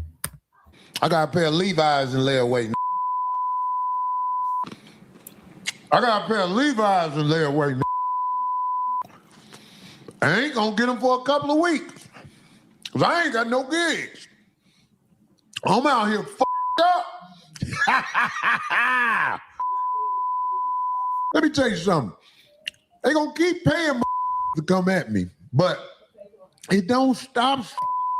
I'm really that who I said I am. It's 20 funny comics in America coming from the urban side of the game where I'm from. It ain't but 20. I'm one of them. I'm on my way to Nashville this week, goddammit. I'm finna tear it up. Tear it up, even if you mad at me. I'm still funny. So you make your look, he's done. All that fat ass mutant, I'm a fat ass. What's that one? I'm going to take his name. Nasty ass immigrant. They'll run with that. Run with that. Push up in a faggo. You don't get your cake out of here. Keep running up my script. I'll be back. Keep making them video with my name and likeness on there. I love it. Challenge accepted, Corey. I'll be doing a Corey Holcomb. You're ruining your own reputation. Yeah, Corey Holcomb. This nigga made like 10 videos on you, bro. You know what I'm saying? Just stop talking. If you stop talking and stop making these weird ass videos, people won't criticize you. Video probably more routinely than anything I've ever done. There would not be a week that Corey Holcomb drop a podcast that I won't make a video critiquing it. All right? You started this, man. Let me know in the comment section, what do you guys think about this? Do y'all believe that Corey Holcomb is being attacked by mainstream media, that people are paying bloggers? People is not paying bloggers to ruin his name. He's ruining his own name. Talk about Corey Holcomb? Or do you feel like Corey Holcomb got caught doing some nasty things and people are just sick of it, right? Corey Holcomb talks about how people are lying on him, but have yet to name the lie. And he lied on the lead attorney. Let me know, man, what y'all think about this, okay? And if you're enjoying this video and you want to watch another good video, click on this video. All right. I understand why you feel the way you feel, because Master taught you the way he taught you. But if you ever leave out the United States of America, you will find out this is fair game at all these ages that is talking about right now. A bitch has been on this earth 15, 16 years. It's ready. You are limited to think that you gotta wait. This nigga saying some more fucking pedophile ass shit. God damn, this nigga's weird. For a hoe to be 18. Nah. For it to be something that's right in your mind. But do the research on these other countries and find out when grown can put grown hoes. The new Corey Holcomb. Why are you even thinking about that? Why are you even saying that? PDF receipts have hit the timeline, and it's probably worse than the last ones. You ever looked at a daughter room who almost grown? Oh, here we go. You shouldn't even be looking at an underage child, you sick motherfucker. Jesus. Just think about You know what's amazing? In 3 weeks, gonna see this whole episode on SBU. I can't crack any jokes. Unless it was a party. Come here, boy, let me show you how to. I don't think Is that a good thing to do? No. Because my son is coming to town this week. He's 16. Should I take him somewhere? What? No. We got these bathhouses out here. Are you Get serious? his ass washed by a I don't think at so. 16? Why are you even taking your child to a fucking bathhouse, nigga? What the fuck is wrong with you?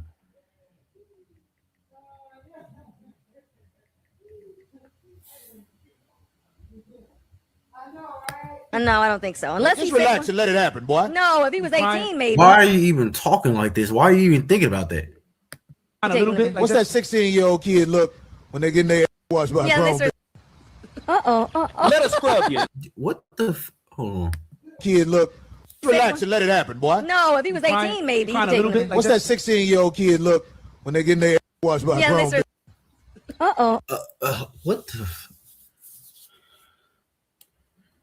Throw this nigga in jail like R. Kelly. The fuck, nigga? Y'all heard what this weirdo said? Would look like a 16-year-old getting their ass washed by a grown man. Fuck are you on, nigga? Let us scrub you. Or you Wait, stop squirming. Right. You be looking at you be like this. Right. He's crying, he's sniffling. Let it happen. At some point, we have to start asking, what's the punchline? What was the There's no punchline. That's not even a fucking joke. punchline if these were jokes? Corey Holcomb asking the room if anybody else has ever looked in the room, right, of an underage girl who was the daughter of a woman he was dating, and they was like, right, no. Right? Or Corey Holcomb saying that he wants to get his son sexual experience with grown women on his 16th birthday. Like, think. Why do you want your Corey? Why do you want your underage son to sleep with a grown woman? That shit is creepy and perverted as fuck. Your son is too young to even be having sex. Yo, things like that to me is like, hey, bruh, what's the punchline? If you were joking, that's not a fucking joke. You can't even call those jokes. You can't even call that a fucking joke. Tell me the punchline though. What was the dun-dun? Because there was none. I didn't see one or hear one. Something? Anybody want to talk about that? Wait, what? We're just gonna... Any of their kids saw you naked or something? No. Why are you even saying this weirdo shit? Why you think about a kid seeing a grown person naked? Oh. This must be why his old co-host is no longer on the podcast. Because if I had a podcast and I had somebody on the podcast saying the weird shit he's saying, I would kick them off the fucking podcast. Kick rocks, motherfucker. Dude was not going for none of that Corey Holcomb stuff. A logical person wouldn't go for that bullshit Corey Holcomb saying. Yo, look at the level of disgust. The level of absolute disgust. Yeah, this nigga looking like, really, nigga? He looking like this sick ass motherfucker need to get locked up. On his face when Corey Holcomb said that. Why in the world would the woman you're dating, kids, be able to say they have seen you naked? Like, well, what? Like, what's going on here? There's no excuse for it to happen once, okay? Which is why I understand Zoe's disgust. But Corey Holcomb has told multiple stories like this. The first story we heard in the last video where we examined the PDF receipts that have hit our timeline, he talked about how, like, the 15-year-old, right, like the daughter was 15, you know, and she came in the room and she hopped under the covers and he was butt naked with nothing on. Now he's about to tell a story where this time around the story involves a 9-year-old. No, never. It was an accident, but it happened. Yeah, almost. One day the kids walked in the room and me and the mama was under the cover naked. And then one of the little girls got under the cover and was like, oh, I was like, yeah. Call the police on this weird nigga.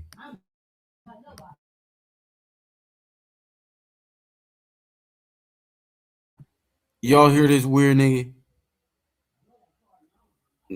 This nigga need to get fucking arrested. Like, nigga, you fucking up your own fucking career. And then one of the little girls got under the cover and was like, oh, I was like, yeah. The girl looked at your private part and said, whoa, you like, yeah? Yeah, nigga, I'm starting to think you was on Epstein Island too. The fuck type of weirdo shit you saying? I'm in here too. How old was the little girl? Probably about 9. Oh, she wasn't that young. She saw why her mama ain't charging me no rent. When you saw them girls get in the bed, you should have stopped them. You and the mom should have stopped them. It's like 3 or some shit. It's like, mommy? Hold on, bro. This is the second time Corey Holcomb have accidentally been viewed naked by a woman he's dating child. Now, I would assume he's talking about 2 different women because it was 2 different girls, right? 2 different ages. How many times does this have to happen before we say, maybe this ain't an accident, man? Maybe you are intentionally putting yourself in this situation because this don't sound He must be. right, bruh. Like that happened to me for real. One day I was living with this lady and her daughters crawled in the bed and I ain't have on shit. Yeah. I was up under the cover. Wow. And I was like, oh shit. And one of her Tell daughters Mike, was like, rest in peace. her daughter was she was in high school. I think she was 15. Still not legal. You just can't tell your true thoughts. Her daughter was gonna be thick like her mama. I know that much. Yeah, he's a fucking weirdo. Yeah. I can't tell you one person that this situation has happened to, yet alone somebody that it has happened to multiple times. I want to say to that little 16-year-old girl who was arguing with me, you born to lose. You're gonna lose. I could tell how you are. You're calling a 16-year-old fucking bitch. Yeah, nigga, you're wild, nigga. I'll be there when you lose too. Can you imagine if this they're like, I'm gonna find your back page handle and I'm gonna get at you, goddammit. When you sodomize a little boy, buddy, make a different sound too. No, don't. What the fuck? These are not fucking jokes. When you sodomize a little, why are you even thinking about that, nigga?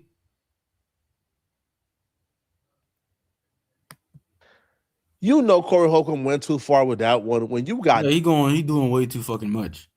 Darlene saying, Corey, oh no, Corey, no, that's not good to say, Corey. This is yo, it's such a treasure trove, but Corey Holcomb and his minions, right, and his cult followers, alleged cult followers, obviously, right, because you know it's all alleged. They would defend this by saying, you can't defend that. Anybody defending that, they're just like the nigga Corey. They're sick in the fucking head. You can't fucking defend that. Oh, Corey Holcomb's just an edgy joker. You know what I mean? You know, he's not joking. This nigga's being dead ass serious. And now, you know, I take that back. Now, if he is joking, nigga, you shouldn't be joking like that.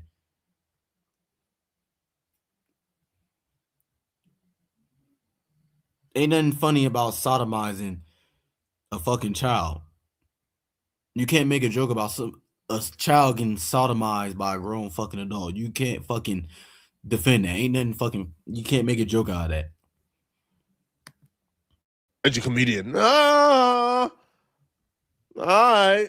Let me tell you something. America, guess what? Guess what, America? All you dumb who ain't never left the hood. I understand why you feel the way you feel, because Master taught you the way he taught you. But if you ever leave out the United States of America, you will find out this fair game at all these ages that is talking about right now. A bitch has been on this earth 15, 16 years. He's ready. Corey Holcomb said with a straight face, the reason why we aren't attracted to kids is because Massa brainwashed us. It's a Corey, no brainwashing. No adult should be messing with a fucking child. Massa didn't brainwash anybody to mess with a Massa did not brainwash no fucking adult to mess with a fucking child. No, nigga. You tripping, you just saying any fucking thing. That sounds good. Was done, bro. I've never thought about doing anything like that to any type of. If you mess with a child, you're gonna get fucking locked up. You mess with a child, you're gonna be on the fucking registry. Child is wrong. And if I was in a different society, I'll be on the right side of history with these things. This is just objectively wrong. Now, Corey would somewhat save himself only to provide a caveat, okay? See, Corey Holcomb is about to say, oh, I would never do such a thing. I would never. But then Corey said, I would never be with somebody who I felt like their mind wasn't developed. But then Corey Holcomb found a workaround, all right, to that issue. So right when you think he said something positive, just hold your thoughts, all right? We're going to show you what Corey Holcomb workaround to being able to be with kids is. Hey! Well, that doesn't make it okay. What the We're heck not are saying y'all it's talking okay. about? I'm not saying it's okay. Well, please But a lot of these women are children. I am clarifying. I'm saying in America, you are limited to think that you got to wait for a hoe to be 18. Nah. You do gotta wait. You do gotta wait for a girl to be fucking 18, nigga, to date them. If you a man, you mess with a girl under 18, your ass need to go to fucking prison. Your ass need the fucking death chair. For it to be something that's right in your mind. But do the research on these other countries and find out when grown can put grown hoes. You'll find out. See, me personally, I would never fuck with a bitch who mind ain't developed. Well, that's why they have an age. But wait, let me say this. Let me say, You wouldn't fuck with a woman who mind developed, so you want an underdeveloped fucking child, nigga? The fuck type of weirdo shit you on? This D. Do it. Now, here's where you're really about to see how sick Corey Holcomb is. Corey Holcomb says, I won't mess with no woman whose mind is not developed. But then Corey Holcomb found a workaround. Corey Holcomb, from a lot of people's interpretation, what he's about to say next is him justifying and finding a workaround to how you could be with a 13, 14-year-old and have it be morally okay. That's a lot of people's interpretation. That shit is sick. It is not okay for an adult to date a 13-year-old or 14-year-old fucking child. No. And the adults who are doing that shit need their ass fucking whoop and their ass need to be in fucking prison for the rest of their goddamn life. Of what he's about to say next. Corey Holcomb then says, well, their mind can be developed if you grow with them. So you get with a 5, 6, 7-year-old, you grow with them. So when they're 13, 14, well, their mind is not developed. In other places of the world, you can grow with her. You can mold her mind or whatever y'all gonna do where y'all ain't got the influence of whack United States. Because you understand in the United States of America, a bitch will say you did something, and depending on who the bitch is, that's no. I hear you on that one, but at the same time, the maturity factor, see, I think you like the fact that in those countries they can marry somebody like that because they don't know what they're doing. You just said that these girls who don't know what they're doing. Those girls that young, so the guy's gonna, you just said they can grow Yeah, they don't know what they're doing. together. You already know what you're talking about. So Hey, I know some people where the dude had to get permission to get married to the daughter. Right. And they are still together. It worked. Yeah. They get pulled. The parents need to get fucking locked up for even letting their daughter date a fucking grown ass motherfucker. in. Somebody say I said a 15, 16-year-old girl is perfect. What? Hey, I said a 15, 16-year-old girl is a perfect, you can have the healthiest baby you can have with somebody like that. Statistics, I said that. If you know anything about human anatomy, And that's what I'm talking one about. of them. I said, in America, if a girl is 18 or under 18, then it's drama. If you put a girl under 18 in America, it's drama. I mean, the young when you That's not fucking true. grown, I don't think that helped the community, man. I'm just keeping it real. It's some shit somebody like to say. Once young girls, A grown person should be dating a grown person. A grown person should be marrying a grown person. A grown person should be marrying no fucking child. A grown person shouldn't be dating no fucking child. are in high school and their bodies are developed a certain way, it look good. Corey Holcomb just said with a straight face, you can have the healthiest baby with a woman who's 15 and 16 years old, that they produce you the healthiest baby. This is even lower than the last clip. The last clip, he said, what, 16, 17, 18. He has lowered it down to 15 and 16, which is just statistically wrong. This is just wrong. But if we don't agree with it now, we don't know anatomy. What type of anatomy class have Corey Holcomb taken to where they told Corey Holcomb that a 15 or 16-year-old can produce him the healthiest baby? Sir, what? Excuse me? This is sick stuff, man. Sick. Sick stuff. But I'm not surprised that Corey Holcomb has said this at all. Because Corey Holcomb already proven what side of the fence he's on, man. The last time Corey Holcomb had a show after the first batch of these clips got released, the first PDF receipts released, Corey Holcomb came on his show and he said how we were all haters, we were envious, we were trying to tear him down. He tearing himself down. How we want to get him assassinated with the PDF allegations. And I'm like, he assassinated his own character. Hold on. All right, hold on, man. Hold on. At what point do you say, hey, man, let me just come out and apologize, man. Let me just come out and disavow and denounce all the nasty things I said. If they were jokes, even though I didn't hear not one joke, I didn't hear a punchline. I didn't hear no joke at all.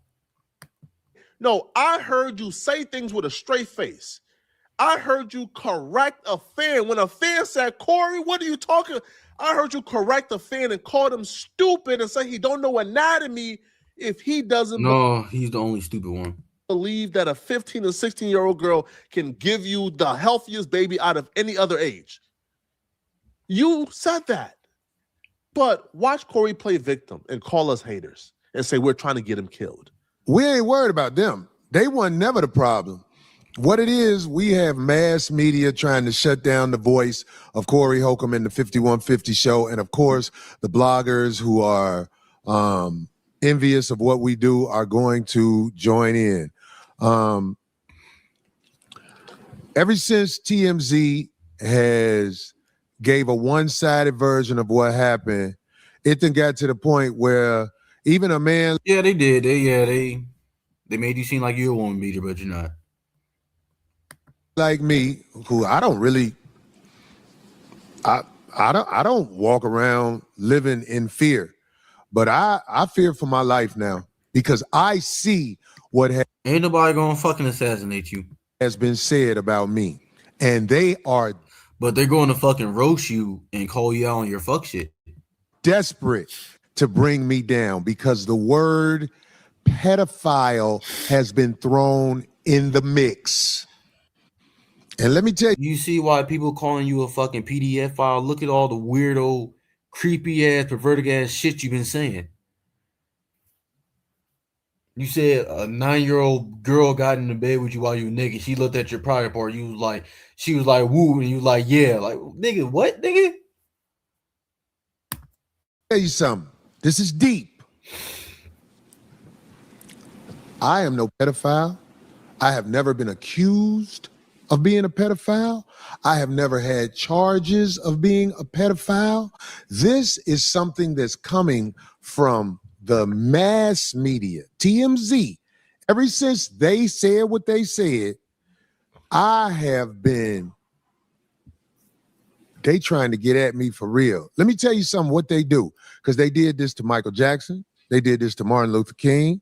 They did this to Malcolm X. They did this to so many people. When they ready to come get you, they assassinate your character so people don't look at you as a human being. They look at you as a villain. So they're using mass media now to come holler at your boy. This isn't little weak bloggers. Little weak bloggers have been talking crazy about me ever since I've been on air. But TMZ took a one-sided story of a woman who's addicted to drugs and quite dangerous. Hey, I want Animal Planet. Oh, don't let him get out. All right, this is the last video, and then we're about to close out.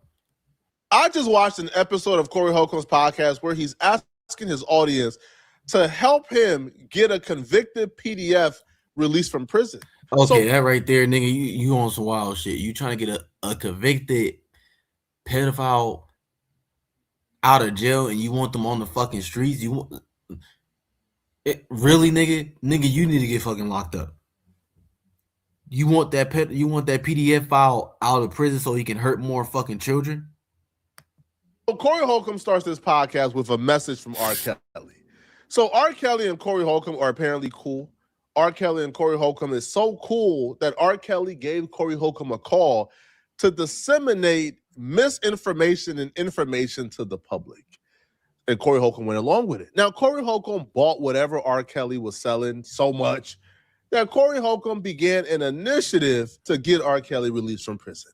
We're going to play the video. I just want y'all to listen to what R. Kelly has to say because there's information he wants the public to know about this scandalous law they got that if you ask me, you can lock anybody up for anything with this law. But anyway, go on here, play the audio. I'm not going to waste your time. The audio is essentially R. Kelly saying he's innocent, saying they was out to get him, etc. We've heard it before, okay? Now, yeah, some of them are out to get him, but R. Kelly is just a nasty, sick motherfucker. He need to be in jail though.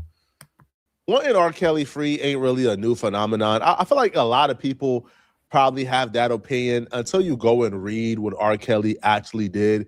Like, I'm sure in my life at some point I was probably on the side of saying, man, free R. Kelly, just being an edgelord, until you go and read what R. Kelly did and you realize, keep him in prison, okay? Now, it's one thing to feel like pissing on 15-year-old girls, marrying 14-year-old girls. Yeah, sick shit.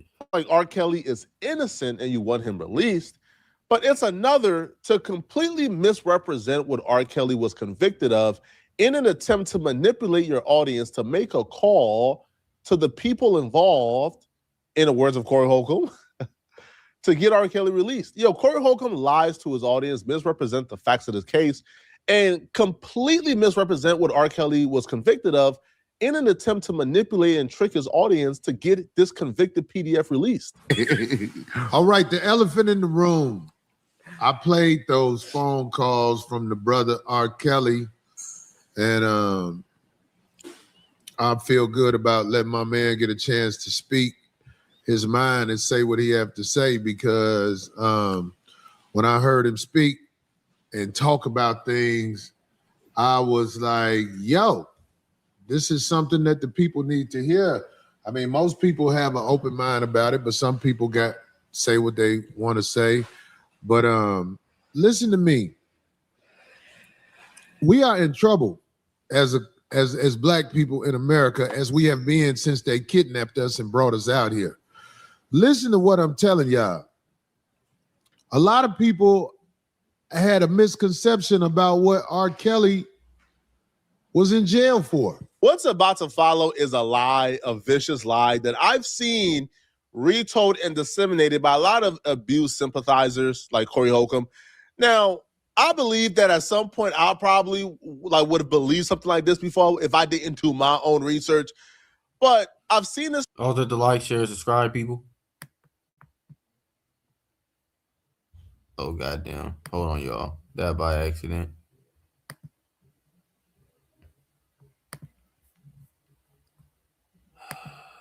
I just watched an episode of Corey Holcomb's podcast where he's asking his... All right. But in this situation, R. Kelly was on tape doing what he did, and y'all seen it. I didn't see it, bro. Like, I was a kid when that dropped. But on top of that, he was on tape pissing on little girls. R. Kelly was convicted of victimizing minors. So what Corey Holcomb is about to say is an absolute lie that he's telling his 5150 audience to manipulate them into helping him get his abuser homie free. A lot of people thought R. Kelly was in jail because of something that had to do with they caught him with this young girl or something. No, that's not what it was. Listen to what I'm telling you in America. This is why I wanted to talk to my brother, because I mean, first of all, when you locked up on some bogus, that make the time go even slower. They have some laws that are flat out bogus in this world that work for who they want it to work for and go against the people they don't want it to work for. What happened to that brother R. Kelly is bogus as hell. They don't have no evidence of this man doing the shit that a lot of us thought they had him arrested for. He's not in jail for that you think you know about. He in jail because crooked mother sent he was with off, used them as witnesses against him to lock him up for this shit called racketeering. I'm not here to justify nothing about what anybody did with their dick, because I'm here to tell you, if the world knew what I did with my dick, some people would hate me, but some people would make a Corey Holcomb trophy. First off, I don't know any man who would want to compare what R. Kelly did with his penis to what you did with yours. If the that's fucking wild. Comparison is even comparable, you should be locked up too, right? So first off, Corey Holcomb is deliberately misrepresenting the facts to manipulate his audience for what he's about to ask them to do. But before we play Corey Holcomb asking his audience to call the prosecutors so they could, request to get R. Kelly free, let's just do some research real quick and show you guys exactly what R. Kelly was convicted of so you can see exactly what Corey Holcomb is advocating for. Corey Holcomb said time after time R. Kelly was not convicted of anything in regards to minors. That's just a flat out lie. He did. R. Kelly was convicted of messing with a fucking minor. This is directly from the justice.gov website. Wednesday, September 14, 2022, they sent out a press release where recording artist R. Kelly was convicted on federal child porn and exploitation charges. Let's read it. He's a sick motherfucker too. Exactly what that nasty man R. Kelly did, okay? A federal jury in Chicago today convicted, again, not accused, convicted R. Kelly. He was found guilty of possession of child porn. Robert Sylvester Kelly, also known as R. Kelly, on child porn and exploitation charges. Corey, why do you want any man who was convicted in a court of law on child porn charges free? Evidence at the 4-week Exactly. Why would you want a motherfucker like that free? Trial in U.S. District Court in Chicago revealed that R. Kelly enticed multiple girls to engage in activity and recorded some of the abuse on videotape. R. Kelly met the victims in the late 1990s and engaged in acts with them while they were under the age of 18. R. Kelly, 55, of Chicago, was convicted on 3 counts of producing child porn and 3 counts of enticing a minor to engage in sexual activity. Each count of producing child porn carries a mandatory minimum sentence of 10 years in federal prison and a maximum of 20 years. The maximum sentence for each count of enticement of a minor is 10 years. In all, R. Kelly faces a sentence of 10 to 90 years in prison. This is what R. Kelly was convicted of, okay? Now, he was acquitted. Again, we're going to tell the full story, okay? The jury acquitted R. Kelly on 7 other counts, including 1 count of child porn, 1 count of conspiracy to obstruct justice, 1 count of conspiracy to receive child porn, 2 counts of receiving child porn, and 2 counts of enticing a minor to engage in criminal sexual activity. However, he was found guilty of other child porn charges. They charged R. Kelly with so many child porn charges because that's how many evidence they had on R. Kelly, that he was acquitted on 7 of it, but he was still found guilty on child porn charges. The guilty verdict finally holds R. Kelly accountable for the abuse of a 14-year-old girl, and they help right the wrongs that occurred in a prior prosecution in Cook County, say U.S. attorney lost. The damage R. Kelly inflicted on his victims is his R. Kelly victim now wrote a whole fucking book. It's like she came out. It's like, why didn't you tell the story when the shit happened to you? You waiting like 20 plus years after to tell it. It's like you're doing the shit for clout. Well, she is doing the shit for attention and to get some fucking money. Is immeasurable. So R. Kelly was convicted of child porn charges in relation to a 14-year-old girl and others. So when Corey Holcomb comes on his podcast and he says, yo, R. Kelly was not found guilty of none of that, that's just an outright lie, bro. That's just a flat out lie. Yeah, he was convicted of all that shit. Now, when Corey Holcomb talks about the racketeering charge, that's another trial, by the way. And even in that trial that Corey Holcomb talks about in regards to racketeering, where they're charging R. Kelly with racketeering because they're saying R. Kelly and his homies and his employees, they colluded to transport underage girls across state line for him to engage in intercourse with them. Fucking sick. All of them niggas get fucking locked up with R. Kelly. R. Kelly teen get fucking locked up too. R. Kelly was found guilty of that as well. In regards to, and so is the victim parents. The RICO that R. Kelly was found guilty on, R. Kelly was charged with interstate transport, which is the RICO, right? That his employees and other people in his network helped him transport these minors across state line. So he was convicted of interstate transport, physical abuse, statutory rape in Illinois and California of Jane Doe number 4, which is a minor who was 17 at the time. He was also convicted of interstate transport, confinement, assault, and undisclosed STD exposure with Jane Doe number 5. That was his racketeering and his RICO case.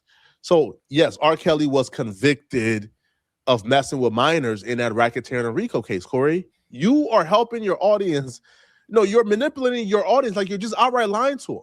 Now, when Corey Holcomb says, oh, the feds got in the ear of one girl and convinced her, what he's referring to is a video. I broke this down already. There's an entire video on my channel where I break this down. Okay. Now, R. Kelly calls got leaked to the public through bloggers, right? Now, those calls is of R. Kelly talking to a woman that he told his girlfriend Ariel that he was not talking to. So once Ariel heard those calls, she then agreed to testify against R. Kelly. Ariel met R. Kelly when she was 17. That's just a guaranteed fact. She has proof of this. R. Kelly gave Ariel herpes when she was 17, right? And uncurable sick motherfucker, man. With disease. And she been with R. Kelly since. So R. Kelly was convicted of that, and she testified against R. Kelly because of it. So this is what we're dealing with here. So when Corey Holcomb says, family, 51-50 family, R. Kelly was not convicted of nothing with minors. That was a lie. And then 2, here is Corey Holcomb, after manipulating and lying to his audience, here is Corey Holcomb telling his audience how they could help him help get R. Kelly free. That's why I want everybody to write to the Department of Justice. 950, Pennsylvania. From my good brother R. Kelly, but I did what I had to do because I don't like when people get railroaded in jail. He gave an address. We're going to post this address again. And when y'all write to the Department of Justice, the people who will, and I hope it's a lot of you who will, you need to make sure you express the concerns of being an American citizen where you have laws that lock us up for nothing. And this is all an extortion to get that brother catalog. the music industry, man, for us, man, it's the way we make our big money. You know, when you are a famous music person, whether it be rap or whatever, this is how we get our money. But listen to me, man. If your catalog is worth something gonna happen to you. And you can do the research. I was talking to my homeboy today, Officer Ballenter, about Sam Cooke. I didn't know all that stuff went down with Sam Cooke. I didn't know that. Corey loves to compare him and his nasty homies to like civil rights activists and leaders that we love and the real martyrs who died for Black issues, right? Yo, R. Kelly is not a martyr. R. Kelly is not somebody who is being unfairly treated. R. Kelly is a nasty human being. Listen, man, I was too young when the R. Kelly tape dropped. Yeah. I haven't seen it like that. All right. I haven't seen it, to be honest. All right. I've heard about it. I don't want to fucking see it. But if R. Kelly did was being described he did on the camera and you guys seen it with your own eyes, what are you still, even if R. Kelly has never been charged with anything, to me, that's alone, like that alone should have been enough for you to stop messing with him. Right? Now, if you want to listen to R. Kelly music, I guess cool. But to have a personal relationship with this man and to even go as far as to utilize your audience to try to get him free and you associate with R. Kelly, just as weird like him. You're the same. Lie about what he's being charged and convicted of is crazy, man. If you are a 5150 fan right now, I don't know how that's wild. You are a 5150 fan, bro. You're probably just as nasty as Corey is if you are a 5150 fan. Let me know in the comment section, what do you guys think about this, man? And if you're still watching this video and you want to watch another good video. Oh, my God. Okay, y'all. That was the... Click on this video right here somewhere on my screen where that's break down the new Corey Holcomb. Okay, y'all. That was the internet. That was all the Corey Holcomb file. Y'all, I'm going to end things. Yeah, keep on. He's spitting game now. Yeah, he's finally spitting game. Well, I'm going to end it. So thanks to chat for supporting me. I'll be back in a couple days. So also like, share, subscribe, and also feel free to donate to my Cash App, store now below. Y'all have a good one. Peace.